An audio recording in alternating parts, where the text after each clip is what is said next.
What's going on, everybody? We are back with another episode. We are the Social Experiment. I go by the name of Carlos. You guys can find me on all social platforms at Breakout Los. I'm accompanied by my good guys here. I go by the name of Matt. Same thing. You can find me on all my socials at mat.lpz.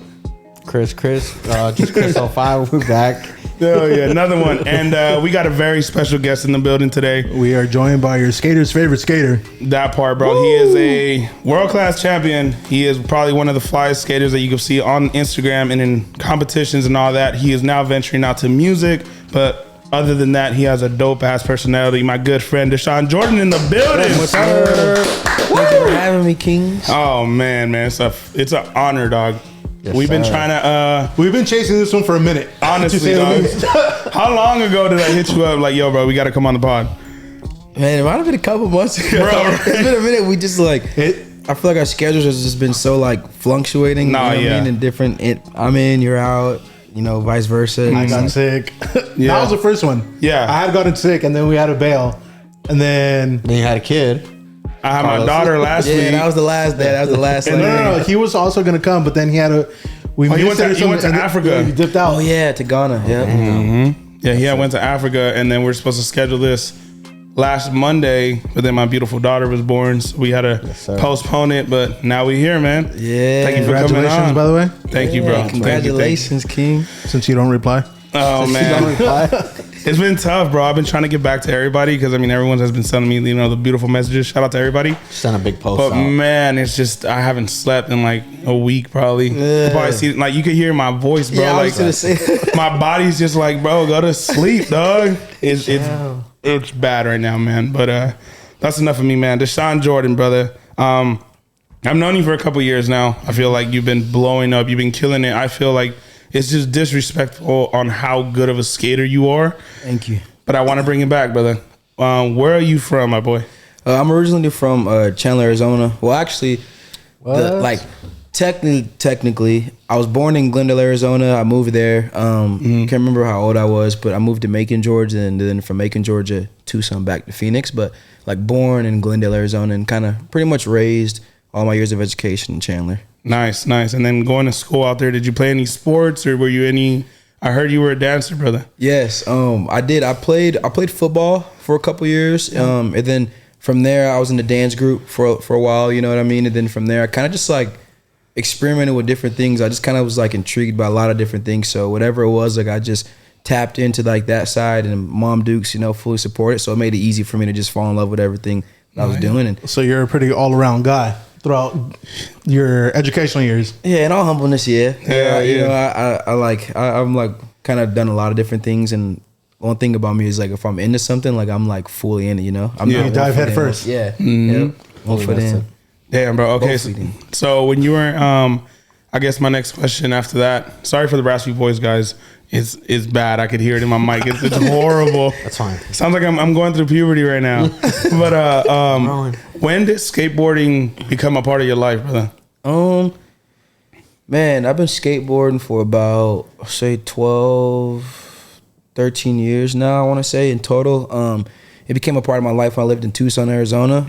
And pretty much, there was a group of friends I hung out with, you know what I mean, in that area. Rest in peace, Steven. And then a couple other people that just, we all linked up. We kind of all lived, a block or two, from each other in this, general area. And it was kind of whatever the group was doing as far as, activities or whether it was sports, we kind of all just that was the vibe of the group or the circle. And I just saw skateboard and somebody had a board. I forgot whose board it was. And I remember being super intrigued by it. And this actually happened when I first moved in. And I always tell the story backwards. I always forget the little piece in the beginning was when I first moved into these kind of townhomes I lived in Tucson. Yeah. There was a dude riding a skateboard in the alleyway, because it was one street that connected it was pretty much everybody's backyard, but it was a street that went all the way through the complex.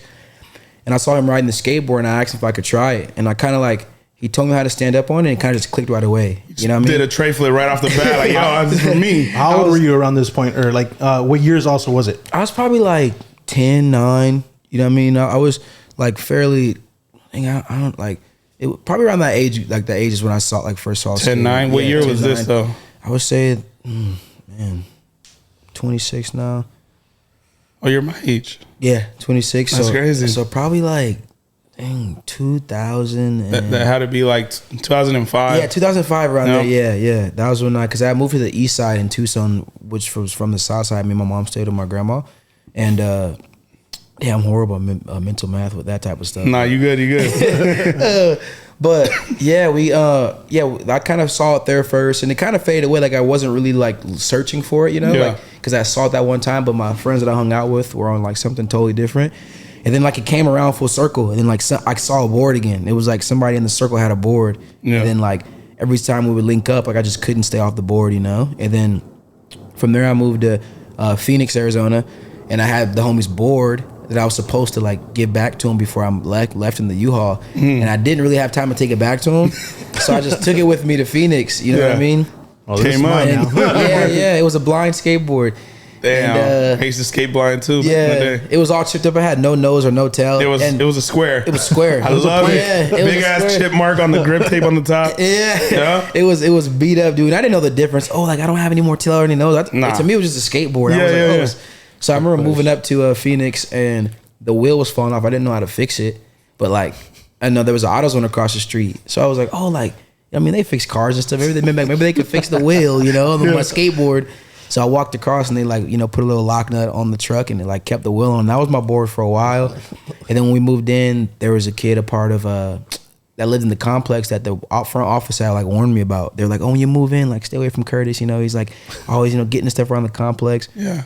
So I was like, all right. I get on my board, I'm skating around, you know, checking out the complex, and I see a kid on a skateboard, go up to him, and his name is Curtis, right? Like, oh shit. But it's like, but Debo. it was like a blessing because he took me to like my first skate park, you know, in Phoenix and all that stuff. Like Oh, wow. I skated a lot with him, you know. Yeah. So yeah, it was. He's like, why do you got an air filter on your board? I don't know. The guys at AutoZone told me to put it on. Yeah. They told me to make me faster. You know what I mean, I got to keep my engine clean. Damn. So then you started skateboarding from there. Mm-hmm. This is when you were like 9, 10. I'm assuming like early stages of your teenage year. At what point did you really start to take skateboarding serious? I would say I started to take it serious when it was kind of always fun to me, and like it still is, but in the sense of like I just, you know, my goal was just to get better and better, you know. I didn't really know when that point was going to come where I was going to like flip a switch to take it serious with what possibilities there were with my career. I didn't know it could be like a career like that. No, yeah, serious as in like that, where you're actually like genuinely like, not so. At least I would like to know as in not where you wanted to do it professionally, but like where it was like I'm doing this every day type shit. Man, I don't know. I would say that, like the minute I moved to like to Phoenix and like saw more skating, like really saw what skating was, and went to like my first skate parks, like it just like intrigued me even more. It's like a whole little community, bro. Yeah. Because when I used to skate, we're the same age. And I used to skate when I was in like 4th grade, 5th grade till 8th grade. Okay. So that's around the same time. Because when you were 9, you were probably like in 5th grade also, right? Yeah. 4th, 5th. Yeah, dude. So that's crazy because when I would kick it with all my homies, it was like a friendly competition between everybody. Like, oh, let's play skate. Yeah. And then like, oh, kickflip, and then tray flip, and then this, that, and the other. So I kind of get what you're saying with you didn't really take it too serious, but You're I just guess having like fun. yeah, having Well, fun. I mean, I feel like at the core of skating, it's always supposed to be fun before Yeah. anything, right? Yeah. I mean, that's why I was intrigued. As in, where was it where you're like, you know what, I want to skate every fucking day. Yeah, it was definitely when I moved to Phoenix and like started seeing other people skate, like skateboarding different tricks, like really just seeing what skateboarding was and like, you know, in like at a broader perspective, you know, because it was just like amongst my friend group and Yeah. what they knew about skating, and that's kind of where I was learning it from before I saw more. And then like at that point after that, like I just couldn't stay from the skate park, you know, every day after school. I mean, I would skate miles to the skate park from my house. I lived probably about like 2 miles.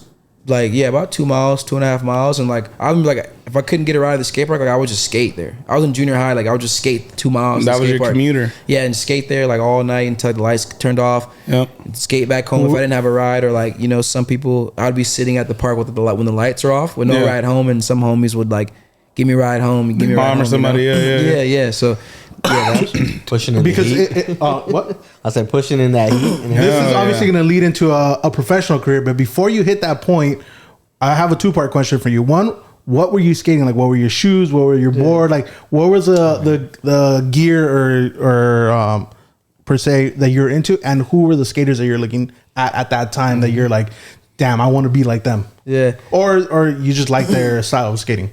I would say when I was skating was anything I could get. Yeah. It was hand me downs. It was like old boards from people at the park. Like I really couldn't afford it. So like the shoes wouldn't even be my size, or like, you know, stuff I would catch at like product toss. You know what I mean? Like events when teams were coming to town. Yeah. Like it was like stuff like that. Like I never could really like buy a pair of skate shoes. I had a couple of New York shoes that like were like that I got for like school. Then it got to a point to where like I was getting new shoes. Then I would skate them like if I could. But yeah, it was really just for like whatever I could get from the homies. You know what I mean? And like whatever I thought. I remember I used to have like Finally Famous shirts, and I had pants, and I wanted skinny jeans so bad that like, because I thought like, you know, skinny jeans were like skate. No, that was in at the time. Yeah. I'm like at that point in time, yeah. So I would do like stuff like I would do this thing at the bottom of my shoes, like so it's like I would cuff it like this. Oh yeah, I'm already knowing what you're doing, yo. Like Yeah, I'm already knowing. Yeah, I'm already knowing. Like anything to make me feel like I was like a skateboard, you know what I mean? Because I couldn't like get the real stuff. So like through that time, then, you know, that's kind of what I was skating. And as far as like skaters I looked up to, like one of the first skate video, like real skate videos that was gifted to me from like my OG Russ Powell was like, he was in the skate scene in Arizona with like all the dudes who like the main dudes out there. For my birthday, he gave me Alien Workshop Minefield video. And that was like the only skate video I owned, and I loved that video because the soundtrack was really good. The skaters in it, the skaters I looked up to, and like my favorite part, just all in general, was Heath Kirchart, because he had like the crazy song, the tricks, the style, you know what I mean, everything. And you know, everybody else in that video killed, like Dylan Reeder. All those people were like for sure like idols and people I looked up to. But like one part that like always stood out to me because I loved the song in it, and was the Heath Kirchart part. I gotta look that up because I don't even know who that is. To be You don't honest. know who he And is? Costin and everybody He's else. Okay, yeah, I know. He's like an Eric OG like a birdhouse skater. Okay. He came up with like Tony Hawk brought him up. Oh, so he was a vert skater. I think he could skate both, but I think it was like street. No, he was street, but as in he was under at least from what I remember, he was under birdhouse when he started coming up. Gotcha. I remember back in the day, man. I remember Ronnie Mullen. Yeah. He was just like the god of like the freestyle shit. Yeah. But then I remember like Eric Costin, like all the OGs, bro. Eric Costin, you had Paul Rodriguez, obviously. You got Rob Dyrdek. I was a huge fan of Rob Dyrdek. Yeah. Robin Big Show. Yeah. Like all them, and Nigel Houston with the dreadlocks. Yeah. That was a different Nigel Houston, bro. And that time for sure it was like Jamie Thomas, Jim Greco. Yeah. Andrew Reynolds was still pretty up there. Yeah. He was leading the whole Baker shit, especially Baker 3 came out. That was I an remember insane video. DGK. We had what's his Stevie name? Williams. Stevie Williams. No, the dude from Long Beach. Terry Kennedy. Yeah. Terry Kennedy. That man's going through it right now. Yeah, he locked up right now. Who's the other guy who's Free him. big? Huh? There's another guy too, but he got all tatted up. Antoine Dixon. Antoine Dixon. yeah. Yeah. Legends like Antoine, There's he's a lot. good. Like I always see Antoine every once in a while. Like still amazing on a skateboard. I think he's trying to get back into it. You know, like in and out. You know, people go through stuff, but like he's just one of those dudes who like really busted open that door as far as like African American like skateboarder. You know, it was like him, TK, the Elders Stevie Beasley, Williams. Stevie Williams. Like all those dudes Beasley. are like dudes who like were like the first of those ones to like take it to like that level. You know, Yeah. of like dang, like you really this can really be a thing. You know, Yeah. and so. It's always big love for all of them. Okay, bro. So if you're there, you're getting to that point. At what point do you start really becoming that guy on the board? You start catching waves, maybe on social media, or what was that first transition from becoming just a regular dude at the skate park? Did you get picked up by somebody? Did someone see you there? Yeah, like how are you getting attention? Yeah. How did you start making buzz? So I would say awareness started becoming like, you know, like people started getting more aware of me, and I started creating more awareness was when like I skated this contest in Arizona called Phoenix Sam. Okay. It's like the second biggest amateur contest. You know, it's like Tampa Am and Phoenix Sam. Those are the two like main amateur contests. And I wanted to get in it one year, but I couldn't get in it because they said I didn't have like big enough sponsors. So like the next year they let me in. Like I ended up like skating like really good, and like I made it to like finals, and I think I got ninth at like it might have been 100 some or 200 some people. And that kind of like started putting a little buzz. I started like competing in more contests after that, and people started seeing me more. And then I was Flow for like, you know, local brands, you know what I mean? It was a skateboard company called Homicide Skateboards that was ran out of like a Ski Pro shop. It was called Ski Pro. and they like I was getting boards there, you know, keeping boards under my feet. I was with them for a minute, and then I like started kind of meeting new people, like more people, and people started like wanting to hook me up with other brands, like flowing me just reps who lived in Arizona who worked for these companies, you know, these big distributions. And so it kind of got to the part where I was like kind of getting flow from everybody. I was in Vox shoes. That was like a big skate brand, you know, back in the day too. And I was supported by all of them, and it kind of like through competing and just, you know, my name getting more and more out there, you know, more opportunities started to become present. And so, yeah, it was like I was on Vox for a minute, and then from there, my other OG, Steve Clare, he approached me at a contest in Phoenix through the word from somebody else, the homie Garrett, that was Flow for Crew.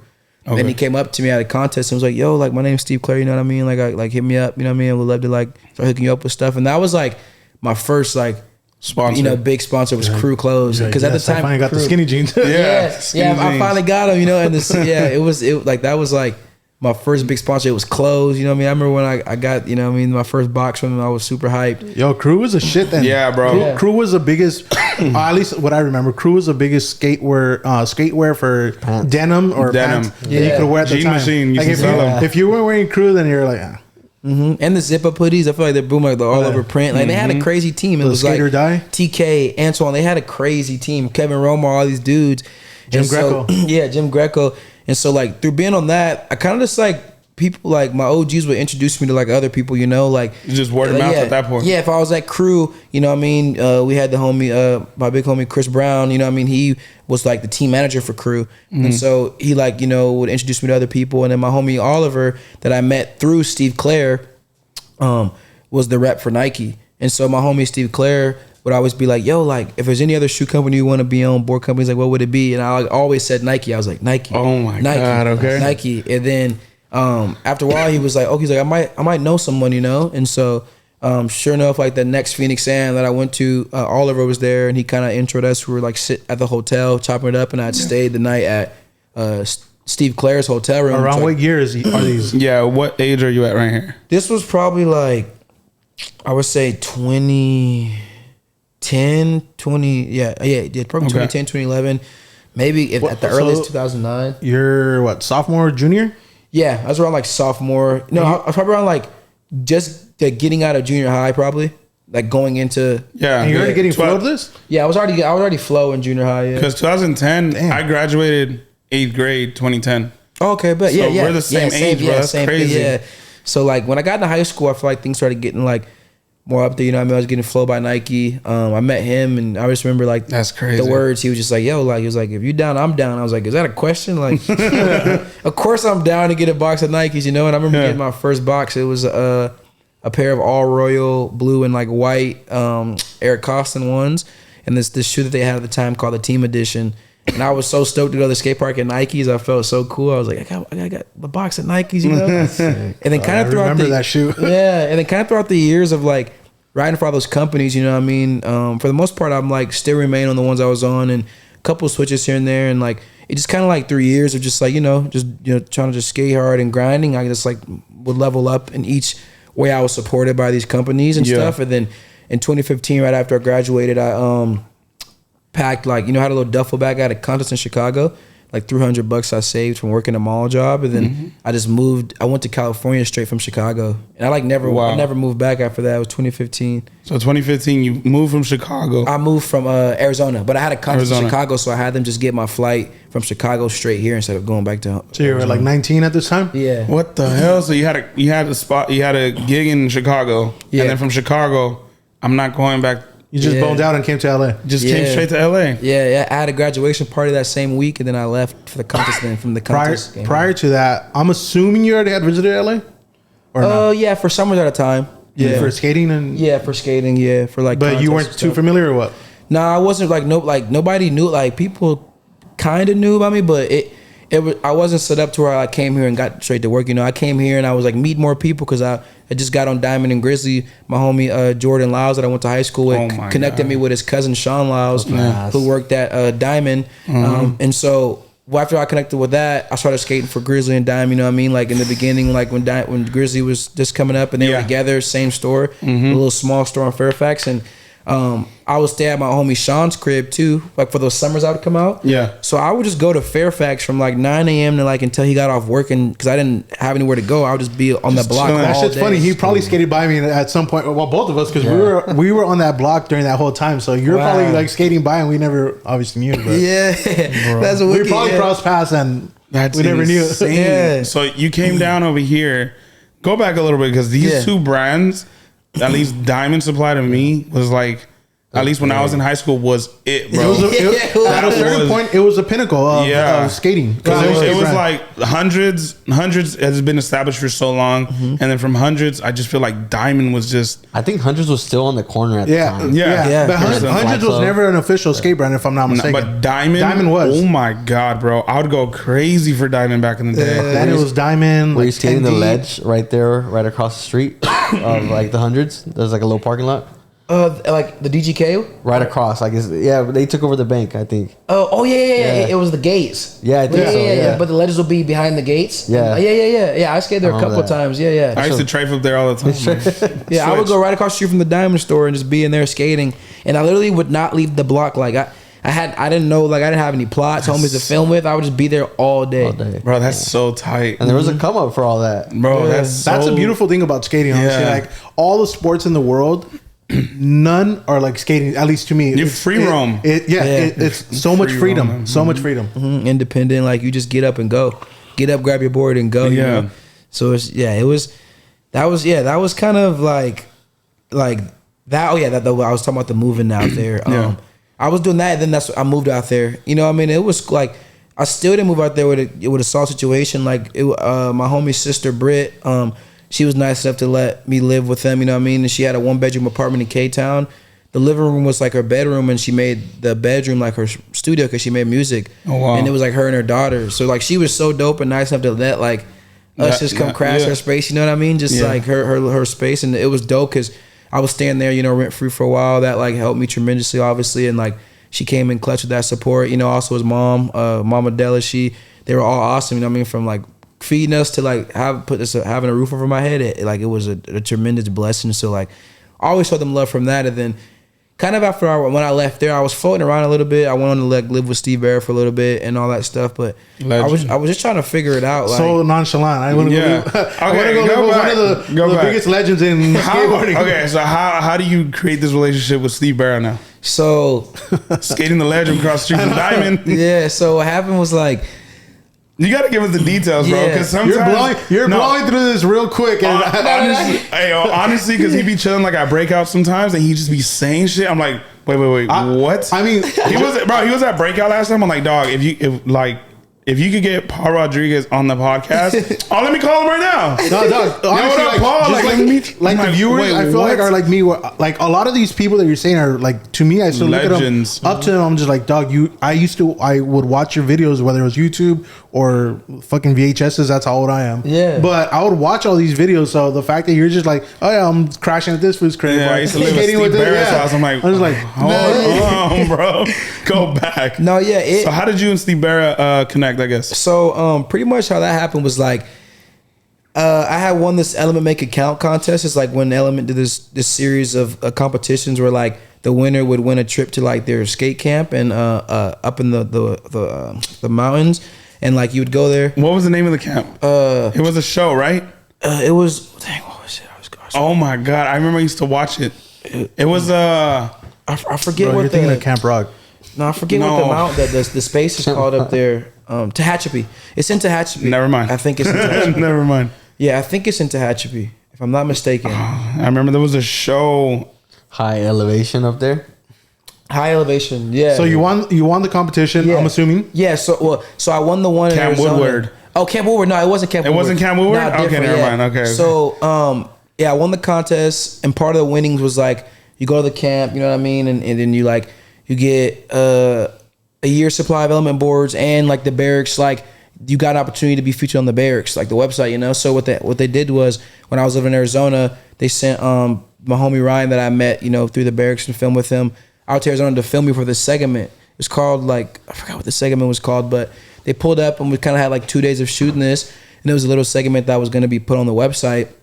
And so through that, I kind of like did some with the website, and we were kind of familiar with each other, but I still hadn't met him. And I didn't know too much about Steve, you know what I mean? I just like, obviously, you know, through people, you know, I would kind of like hear about him and his name and stuff, but I didn't know until probably like after living with him that like the reason why the barracks was called the barracks. You know why? Steve Barra and Eric Cosmo. Yeah, and I didn't know that, right? So like that was like a little fun fact for me. But outside of that, yeah, it was a time where I moved out of my friend's sister's crib, and actually what happened was I went back home to get my passport because I was going on a contest trip to Montreal with crew. And I went home to get my passport. Give me 1 second. We're gonna go on a quick little break, guys. I went back to Phoenix to get my passport, and I came back. And while I was down there, she had hit me up, my friend's sister Britt, and you know her and her mom Duke said like, I decided that they were gonna move back in together.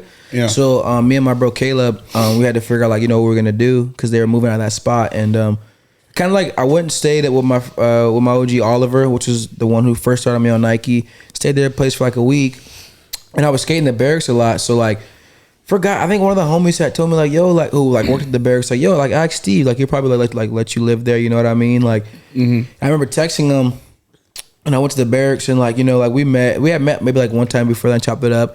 He just told me like, yo, if you ever need anything, like hit me up, you know, type of thing. And I remember, you know, I was like, dang, like, you know, I can ask and just see, you know, like see what's good. I know we like don't know each other super super well, but you know, like maybe.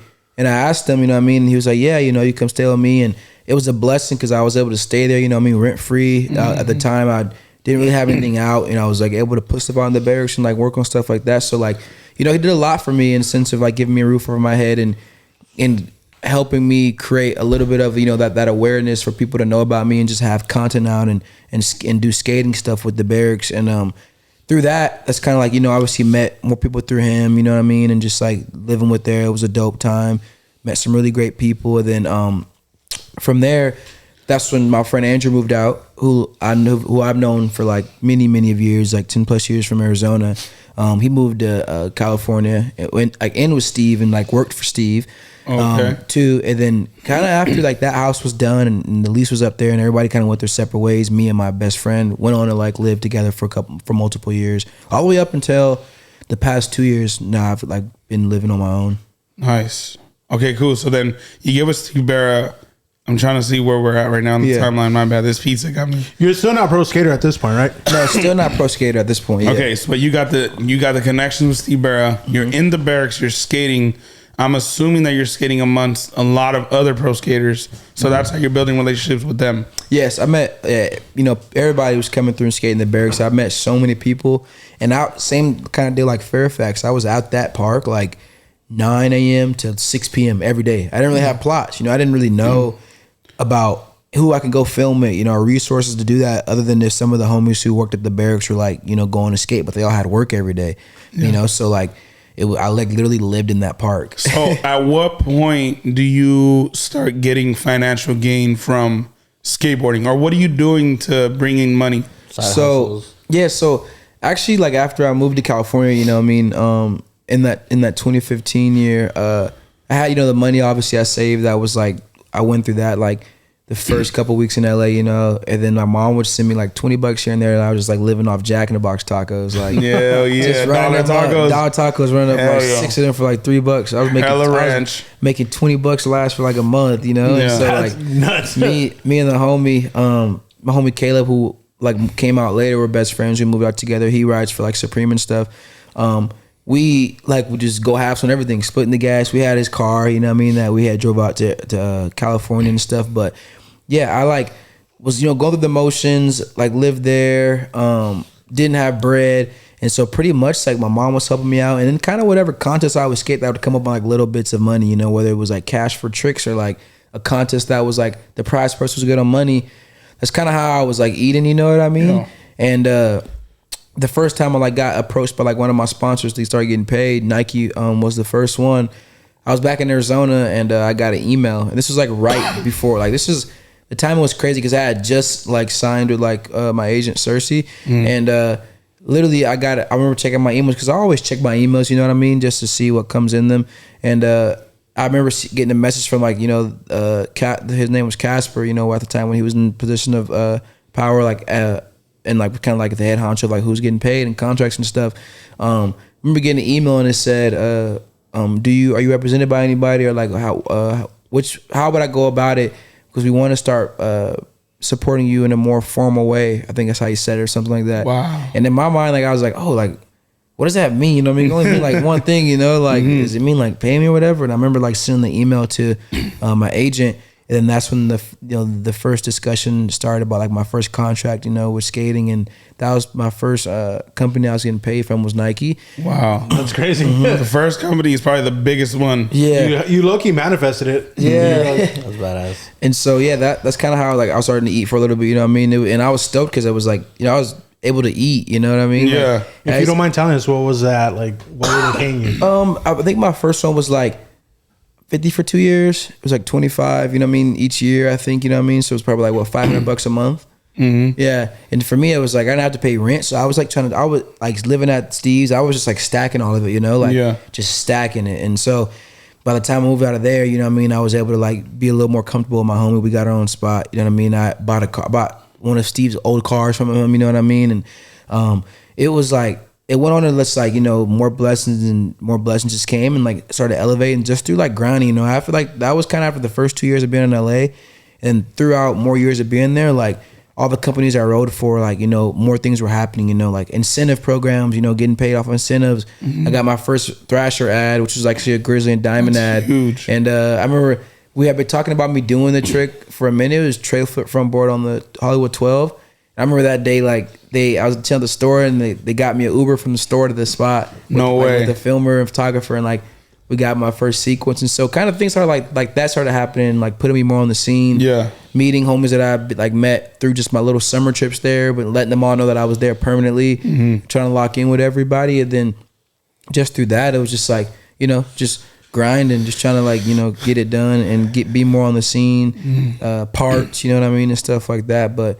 It was definitely like a journey. I always look back and think like, dang, like, you know, to get to where I'm at now, it definitely was a long time coming. I just think about like all the moments and stuff within the process, and it's like, dang, like. I mean, what 2008-ish? Yeah. Around.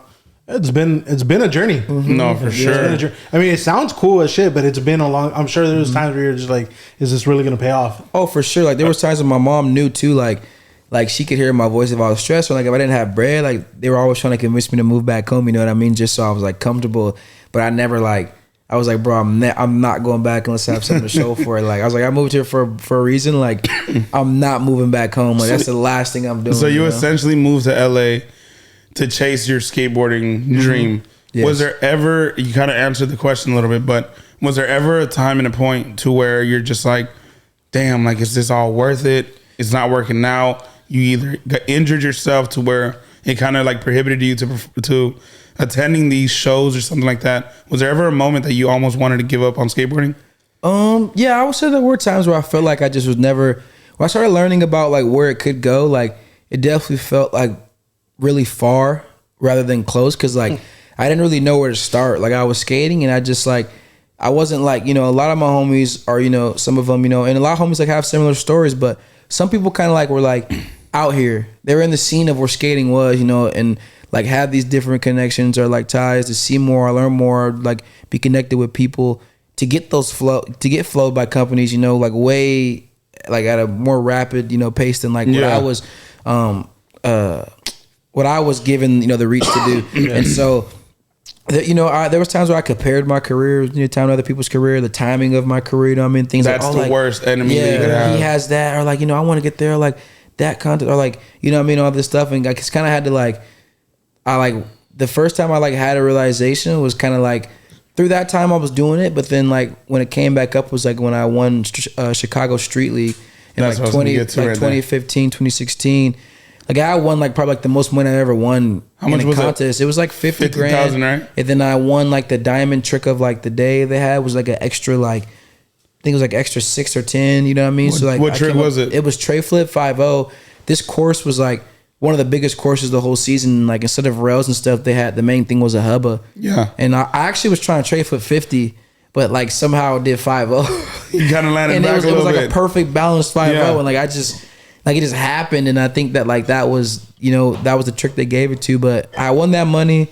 I was chilling. I was super stoked. You know, Hell accomplishing yeah. is my first, year amateur in the pro contest. Like, it was good, but then like I just like at a point I got to, I just like started seeing I was being comfortable, and Yeah. I was like, dang, like just my work ethic was changing. Like how I was skating on a daily basis, like trying tricks or like being hungry, and just for like for growth. You know what I mean? It was kind of, and I kind of had a whole shakeup. I was like, bro, like. And were you already pro when you went to Street League? No, You I were was still amateur. Yeah, I was like one of the only people who didn't have a board sponsor that was competing. I didn't have no board, nothing. I had won it because I won Tampa Am. In Tampa Am, they had the opportunity that you could go compete at the Open in Barcelona to make it a part of the SLS tour.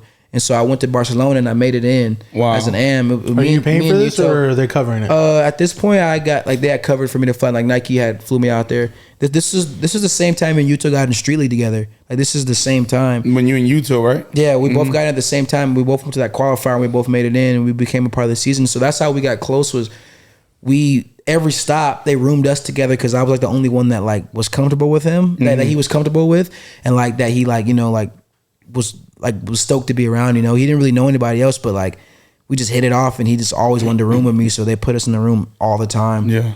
But we got in the Street League there, and it was just like was a part of that whole season, and that all happened. But then I just had to like scale back and just like why am I like what am I doing this for? Because I just was like I was motivated, but like it'll be the difference from like when I was just coming up, where like it's like opposed to trying to trick like 5-6 hours straight, like grinding. It was like, oh, like I didn't get 2 tries or whatever. Like I was like, move on. Like I just was like off it, and I had to like be like, no, like you try shit till you can't try no more. Like and I had that whole like reorg, but I had to get back to that other side of skateboarding and why I fell in love with it, because I was just like stuck in like, I gotta win this contest for the bread. Like I just wasn't. I wasn't like I was enjoying it, but it was just more pressure on myself because I like was doing it for the wrong reasons. Yeah. That's why I said it in the beginning. I'm like, I feel like doesn't matter if you're pro or not. I feel like you always still have to love skating, because if not, then it's not going to be fun. You're not gonna have that ambition that you had when you were first coming up and wanting to learn these new tricks or Facts.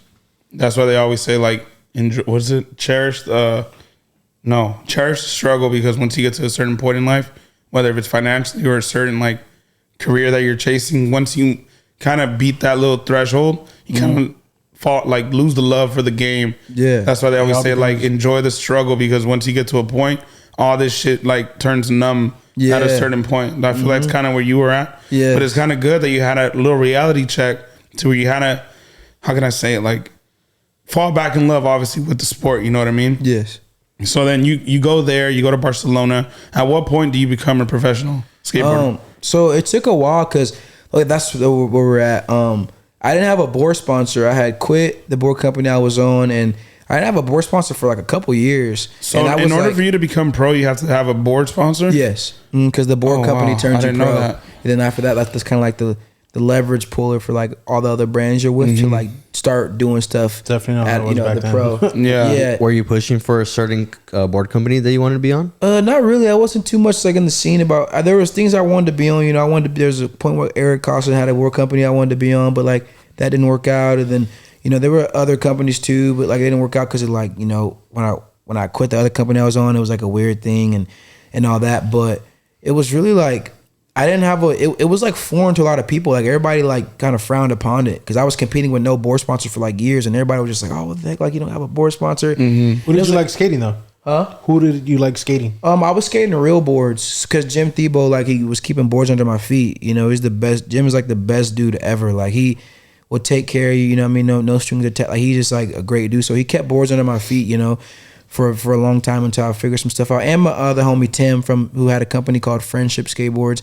And he worked at the barracks too. He was also keeping boards under my feet. But yeah, I didn't have a board sponsor for years, and people thought it was like the craziest thing ever because you were so good. Yeah, he's like, and I was in that contest, and everybody in that contest, Street League is pro. They all got boards. Yeah, their names the board. Me and Yuto are the only ones. Yuto had a board sponsor though. Wow. I didn't have no board sponsor. I was skating like reels or blanks. And why is that? Did you choose not to, or just that board company that you wanted to be a part of didn't reach out to you at the time?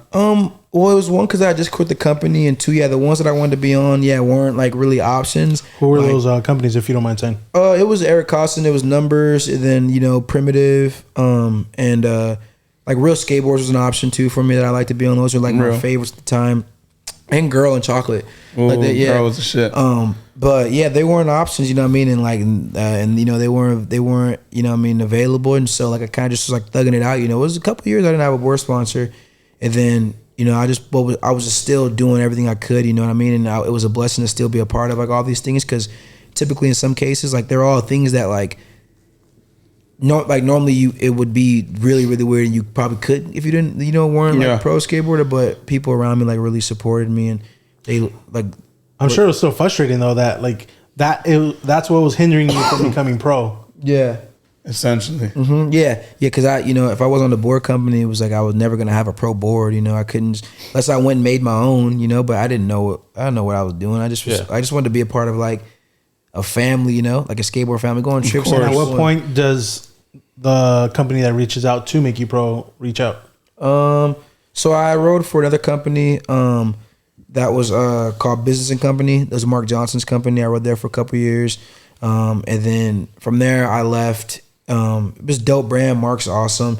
I left there to a different company, which was a toy machine. You know, Okay. I remember them. Yeah, where I'm at now, and then That's that's when you became pro. Yeah. No. So I went pro for business. Mark Johnson turned me pro for business and company. So then after that, I had cracked open like, you know, officially being a pro skateboarder. And then so now, you know, from that company to the next company, I would go to the next company like with already like my pro board and getting. You had a resume. Yeah. You had more like contracts. You could actually like seed for more money and whatever the case may be. You had something to levy. Yeah. Exactly. So what year was business? Business was When you became pro? Man, actually, I have a picture. Let me see. I'll get the date right now. I have My voice is like messing with me so bad right now. It's coming away and going away. Like I'm like even scared to talk, and I'm just like. see what the official date was. Did you take your shot? I did, and it burned the hell out of my throat. I'm like, oh, I'm back, and then Then probably have. I said something, and I was just like, or something.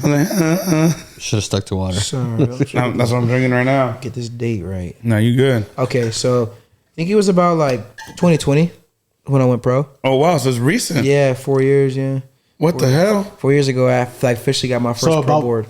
3, From that SLS 2015, 5 yeah, years later. you went 5 years, right? 5 years. Damn. Holy Yeah, shit! solid board home. Yeah, no board, but I was still getting like homies were still keeping boards under my feet. Well, I Yeah. mean, as in like the fact that you could have been pro so long ago, but Yeah, obviously that whole scenario happened. Yeah, and like you know politics and all that stuff. Like you know everybody goes through their own ways, but yeah, it was crazy. It was stress. You know what I mean? It was points where I was depressed about it because I was like, dang, I don't get it. Like I just want to be like on a board. Like I want to have a board home. Like, Yeah. You know, I just didn't. I didn't have that in companies. Like I wanted to be on. It couldn't happen because of like you know friendships and because I quit the other company. It was like a whole Yeah. bunch of just stuff. It sounds almost like you're blacklisted because of that. Yeah. Like it was weird. I was blacklisted in a way, kind of, that was like there was nothing that was bad. Was the blacklist? It was really because I was like on a company and I quit that company, and you know the people weren't honest, you stoked and they were trucked the friends with other CEO. people and they didn't want it. So it was like it just made this whole thing, and I dealt with that for like years. I mean, like it was the worst thing ever because I was whatever was out there. That was what they were saying. I wasn't saying anything, you know, until people would ask me what happened, and then you know I would talk about it, but it like. It was Yeah. more so your word against theirs. Yeah. And then, Obviously, this is a company, and then Yeah. And I'm like, bro, everybody who know me. Like, what they were saying was so like it was out of there, and what like how they're trying to like you know affect me. It was just like whatever. But I just kept my head down, and I was stressed. Dude. This is when I first started actually tapping in with Paul, because I was like, I had got his number from my agent because you know I was stressing, and she was like, Paul's a good person you should talk to about it. It's So kind I of was like a mentor for you. I feel. Yeah, so I would like reach out to Paul. Like I mean, like when I say like before it got to this point to like we're like, you know, he's like one of my like like you know my big homies. Like I would call him for advice about like you know the leaving the board companies and stuff like on the back end. Like he was like one of the he probably been through every board Yeah. leave with me, you know, like and like that nobody would know because like I would just call him always. I would reach out to him like, yo, What do Paul, you what do you think? think about Yeah. this, you know, and he would always give me great advice on it. So I really did everything the best way I could, the most respectful way. But you know, egos and you know people, you know, do with it how they do with it, and take it how they take it. But I did everything the right way I was supposed to do it, from leaving companies, and it got to a point to where I was more so just starting to do what was, what really made me happy. I just was no longer just being yes, And It's looking rare for when other there's people. going to be a separation that Yeah. both parties are going to be happy. Exactly, yeah. But it's also dope that you had Paul, and for those who don't know, P-Rod, Yeah, right? yeah, P-Rod, for him to be that person that you could count on to kind of guide you through these things, because a lot of the times I'm sure there's dudes out there that don't know and they make these bad decisions and it ruins their whole career, I would imagine. Yeah. They could sign contracts that they don't mean Yeah. the Dude, I fine was- print, and it just screws them over. Dude, there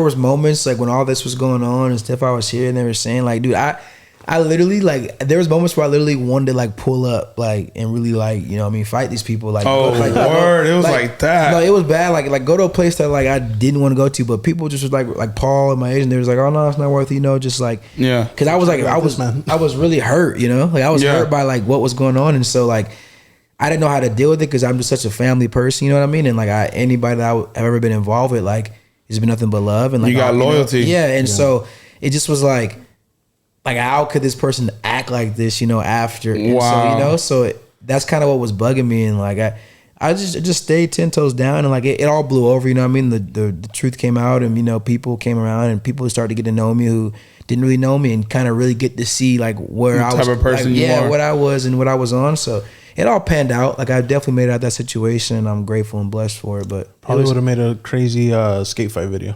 Yeah, for sure. Have you ever seen Mike Vallely's videos where he's like fighting? Oh, a little bit, yeah. That man was crazy. Sean just coming out the board. When he was like taking on 5 dudes. Yeah, Mike. Pause. Yeah, Mike V. He said, "Boss, taking on 5 dudes." yeah, going crazy. You're gonna cut this all crazy. I went to a Mike V demo. He came to Arizona, the homie skate park, Jagger Eden. They have a skate park in AZ called Kids That Rip, and Mike V brought his company to Arizona, they did a demo 1031. The demo was fire. He was skating crazy. It was going off. It was fire. You're a pro skater now, right? Mm-hmm. This is what year exactly? 2020? 2020. Aside from Toy Machine, what other companies have already like taken you way more serious as like a pro? So it's toy business, business and company, Sovereign Skateboards. Does your SB contract change at all? Yeah, like, well, I think it kind of just changed over in general, like, you know what I mean, just from like me like competing in contests and starting to like win a couple of contests and like through that stuff, and then like when I got to pro, the conversations were like I think a little different, but it still just all kind of like dictated. The status changed, but it's still not only dependent on that, but it was also like what I was doing. So like, grinding parts, skating contests, all that stuff like played a part in like that getting better, you know what I mean? Yeah. So I tried to do as much You had as to I be could. more of an active skater. Yeah. Mm-hmm. But Okay, so it's 2020. After that, at this point, you're starting to get hit ups by, I'm assuming, a bunch of celebrities. Mm-hmm. People are starting to get notice of you. I do know that you did a project with Virgil. yeah. What year was that? So it was kind of like, which are you talking about, the dunk? You did the off-white dunk. I Oh, remember yeah, you did yeah. that. What year was that? Because I remember the off-white dunks came out, 2021? Yeah. Wow. Wait. Let me see. I have Dunk? the video. This is the No, off-white university, dunks. the pine green, Yes, the 3. Yeah. The first dunks. the first dunk. That was Yeah. what, 2020, right? Or 2021? 2021. Because then the lots were 2022. Yeah, where's but that I think it was the Flam dunks that were shown 1st. Mm-hmm. And then they ended up coming out with the 3 college pack ones. So I It came, posted that. it came out around the time, or there was like photo surface. And then Ben and Jerry, when was that? 2020. Okay, so what 2020 happened? 2021. Why? What happened? He did the capsule for the Ben and Jerry. Oh, nice. Oh yeah. I did the. Yeah. Come on, man! was I got trying my to- notes. I know. I was trying to find the year that I posted the dunk commercial, but I think it was around that time. What came first though? We'll insert it. It was the chunky, right? The chunky came first. Okay. That was my first ever Nike thing I've ever done. How did that come Campaign? about? Yeah, campaign. Yeah. So he was the main guy wearing the shit, skating that shoe. Oh, what? So for those of you guys who don't know, the Ben and Jerry Chunky Dunky is a Nike SB.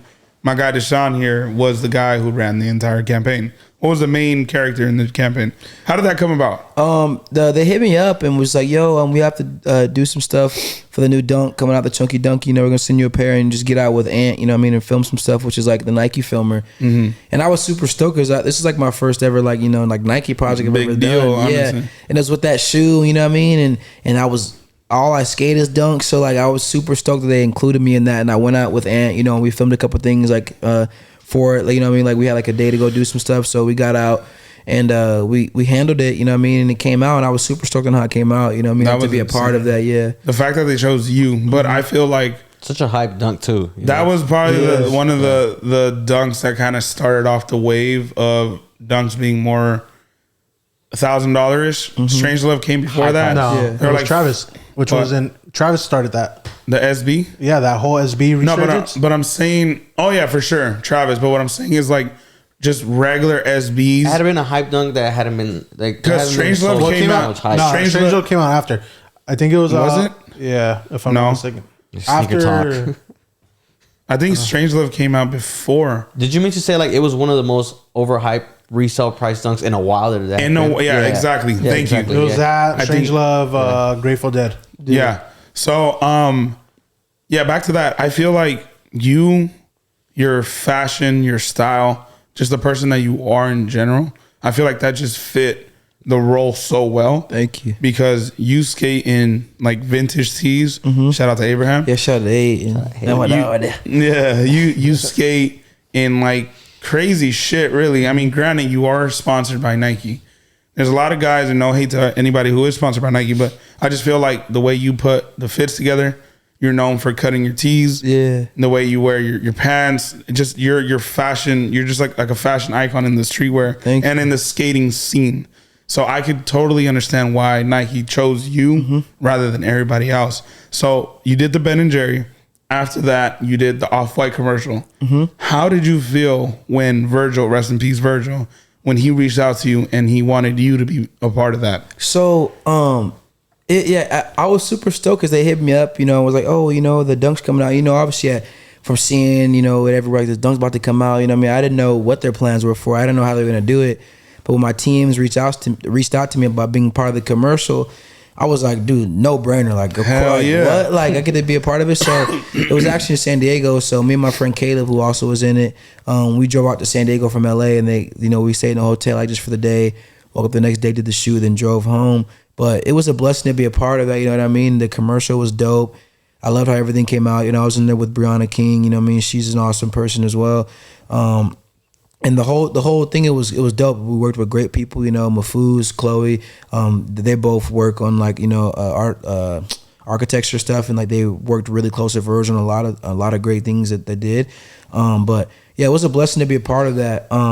Because I remember when I was skating like Babylon, like all the time when they had the store off of Melrose. No, actually, was that Melrose? Like kind of right by like Hollywood Highland Boulevard or Highland. Like yeah, off of Highland, Next yeah. to Chick-fil-A. Yeah, right there, It is yeah. Highland. Yeah, next to Highland, yeah. I said Melrose. You good? You weren't But far. yeah, but we didn't go hang out there, like we hung out at the Diamond Store, and he had the bowl in the back, so like that was like the hangout spot for everybody. And at this point, I still didn't have plot, so that was like kind of where I would hang out and just kick it. It just got all the culture there, everybody pulled up from Tyler Crit, like everybody was always pulling up on Lee and Babylon because they just had that like. They're dope ass homies, big homies to everybody, and like that space was just such a dope environment to be in. Of course. And Lee has been friends with Virgil for years, beyond that, and so like Virgil would always come to the shop, and Lee would always just talk about like, yo, like Virgil gonna start like this Off-White company, like the bro Virgil, like it's gonna go crazy, like it's gonna crazy. Like Lee, he was literally saying this like years before he officially dropped it, Dropped Off-White? Yeah, before he dropped Off-White, like my bro Lee was saying this, and he was like, yeah, I've been telling Virgil, you guys start the Off-White skate team, like shit about to go crazy. And like years went by, and like I just saw it, and I started to see it everywhere, and I was like, bro, like that's so crazy. Like I remember like seeing this dude there, and like I just reached out to him on Instagram. I didn't even think he was gonna hit me back. This was like right, when he was going crazy, and we started working for Nike and all that. I just like sent him a message on Instagram. I was like, yo, like. I remember, when like used to come to the bowl and just watch us skate, and it, Lee introduced me to you, like it was a blessing, meeting and pleasure, and he responded. Wow. And I was like, tripping out. And then he followed me, and I was like, "What the hell?" Like, like Virgil followed me, like, yeah. tripping out. Like, I always just like go back and just look at, what I mean, like his following. Your me, guys' just, like, see, yeah. And I have all the messages I we was ever gonna say talked your about. message threads and everything too. Yeah, because it was at 1.2 for the first round of competing for the Olympics. Like, we had already talked about it like 2 years prior. Like, he was gonna like, I was gonna try to see if it would obviously get past your Nike, but he was like told me he was down to like design the dunk I skate at the Olympics. Wow. And yeah, and so like we had like talked about that, and that was a plan too. I mean, obviously if things like went as they're supposed to, but I didn't make it to that year of Olympics. But like yeah, I would just like tapping every once in a while, just like give him his flowers, for like everything he's done. You know what I mean on the back end, and yeah, it was a blessing just to be a part of like his work. You know what I mean, and just step inside his world and just have just some piece of his history. You know what I mean? It was a blessing. So No, and I do know that he actually gifted you a pair of, what were they, Blazers? Yeah, when the Blazers were signed. Yeah, they were signed, and he put Air Jordan on the sole, and that was the first pair he ever sent me. Which blazer? The orange one, like the Hallows Eve. Hallows Eve. Yeah, Cream with or like the light tan with orange. no, it was the white ones. Oh, the OG ones. The OG ones, black swoosh. the 10. Yeah, the first one, the black one, the black swoosh On one. the 10. Yeah, and I remember like even before that, he had sent me my box. The first box he ever sent me was like an off-white box. It had like 2 shirts, a pair of off-white glasses, and there were some stickers in there. And then there was like, can't think what else was in there, but I actually got the sticker tatted on me. It was a sticker there that said like, "It won't fail because of me," and like I just love that quote, and I got it tatted on my arm right here, just like in the same font of the sticker was. Sick. And like, yeah, that what you were saying? yeah, and that's like, I don't know that. Yeah, that was the first box ever. Then after that, we were still in contact, and then like I think he put me on the seeding program, and like he was sending me stuff, and then like he would send me like the pairs that were signed. And I remember when I forgot that first pair, I was like, "What the heck?" Like, you know what I mean? And then That's dope. That really is dope. far. You still got it, I'm assuming. oh, for sure, Hell yeah, that's something you It's do dope not. because when you were saying first, I'm like, oh, when he was first starting out, I was like, that was like 2015, 2014. But that's literally what you're talking about, like that Yeah. era. So you've known him since then. Yeah, and I met him. Yeah, So literally, when you were saying like skating in the ball in the back of Diamond, Tyler the Creator pulling up. This was around that 2015, 2014 yeah. era. This is all around that era of like meeting all those people and seeing them. Then went on. I actually filmed. Me and my homie Joseph filmed the edit in the dunks. And they posted on the Off-White Instagram and everything.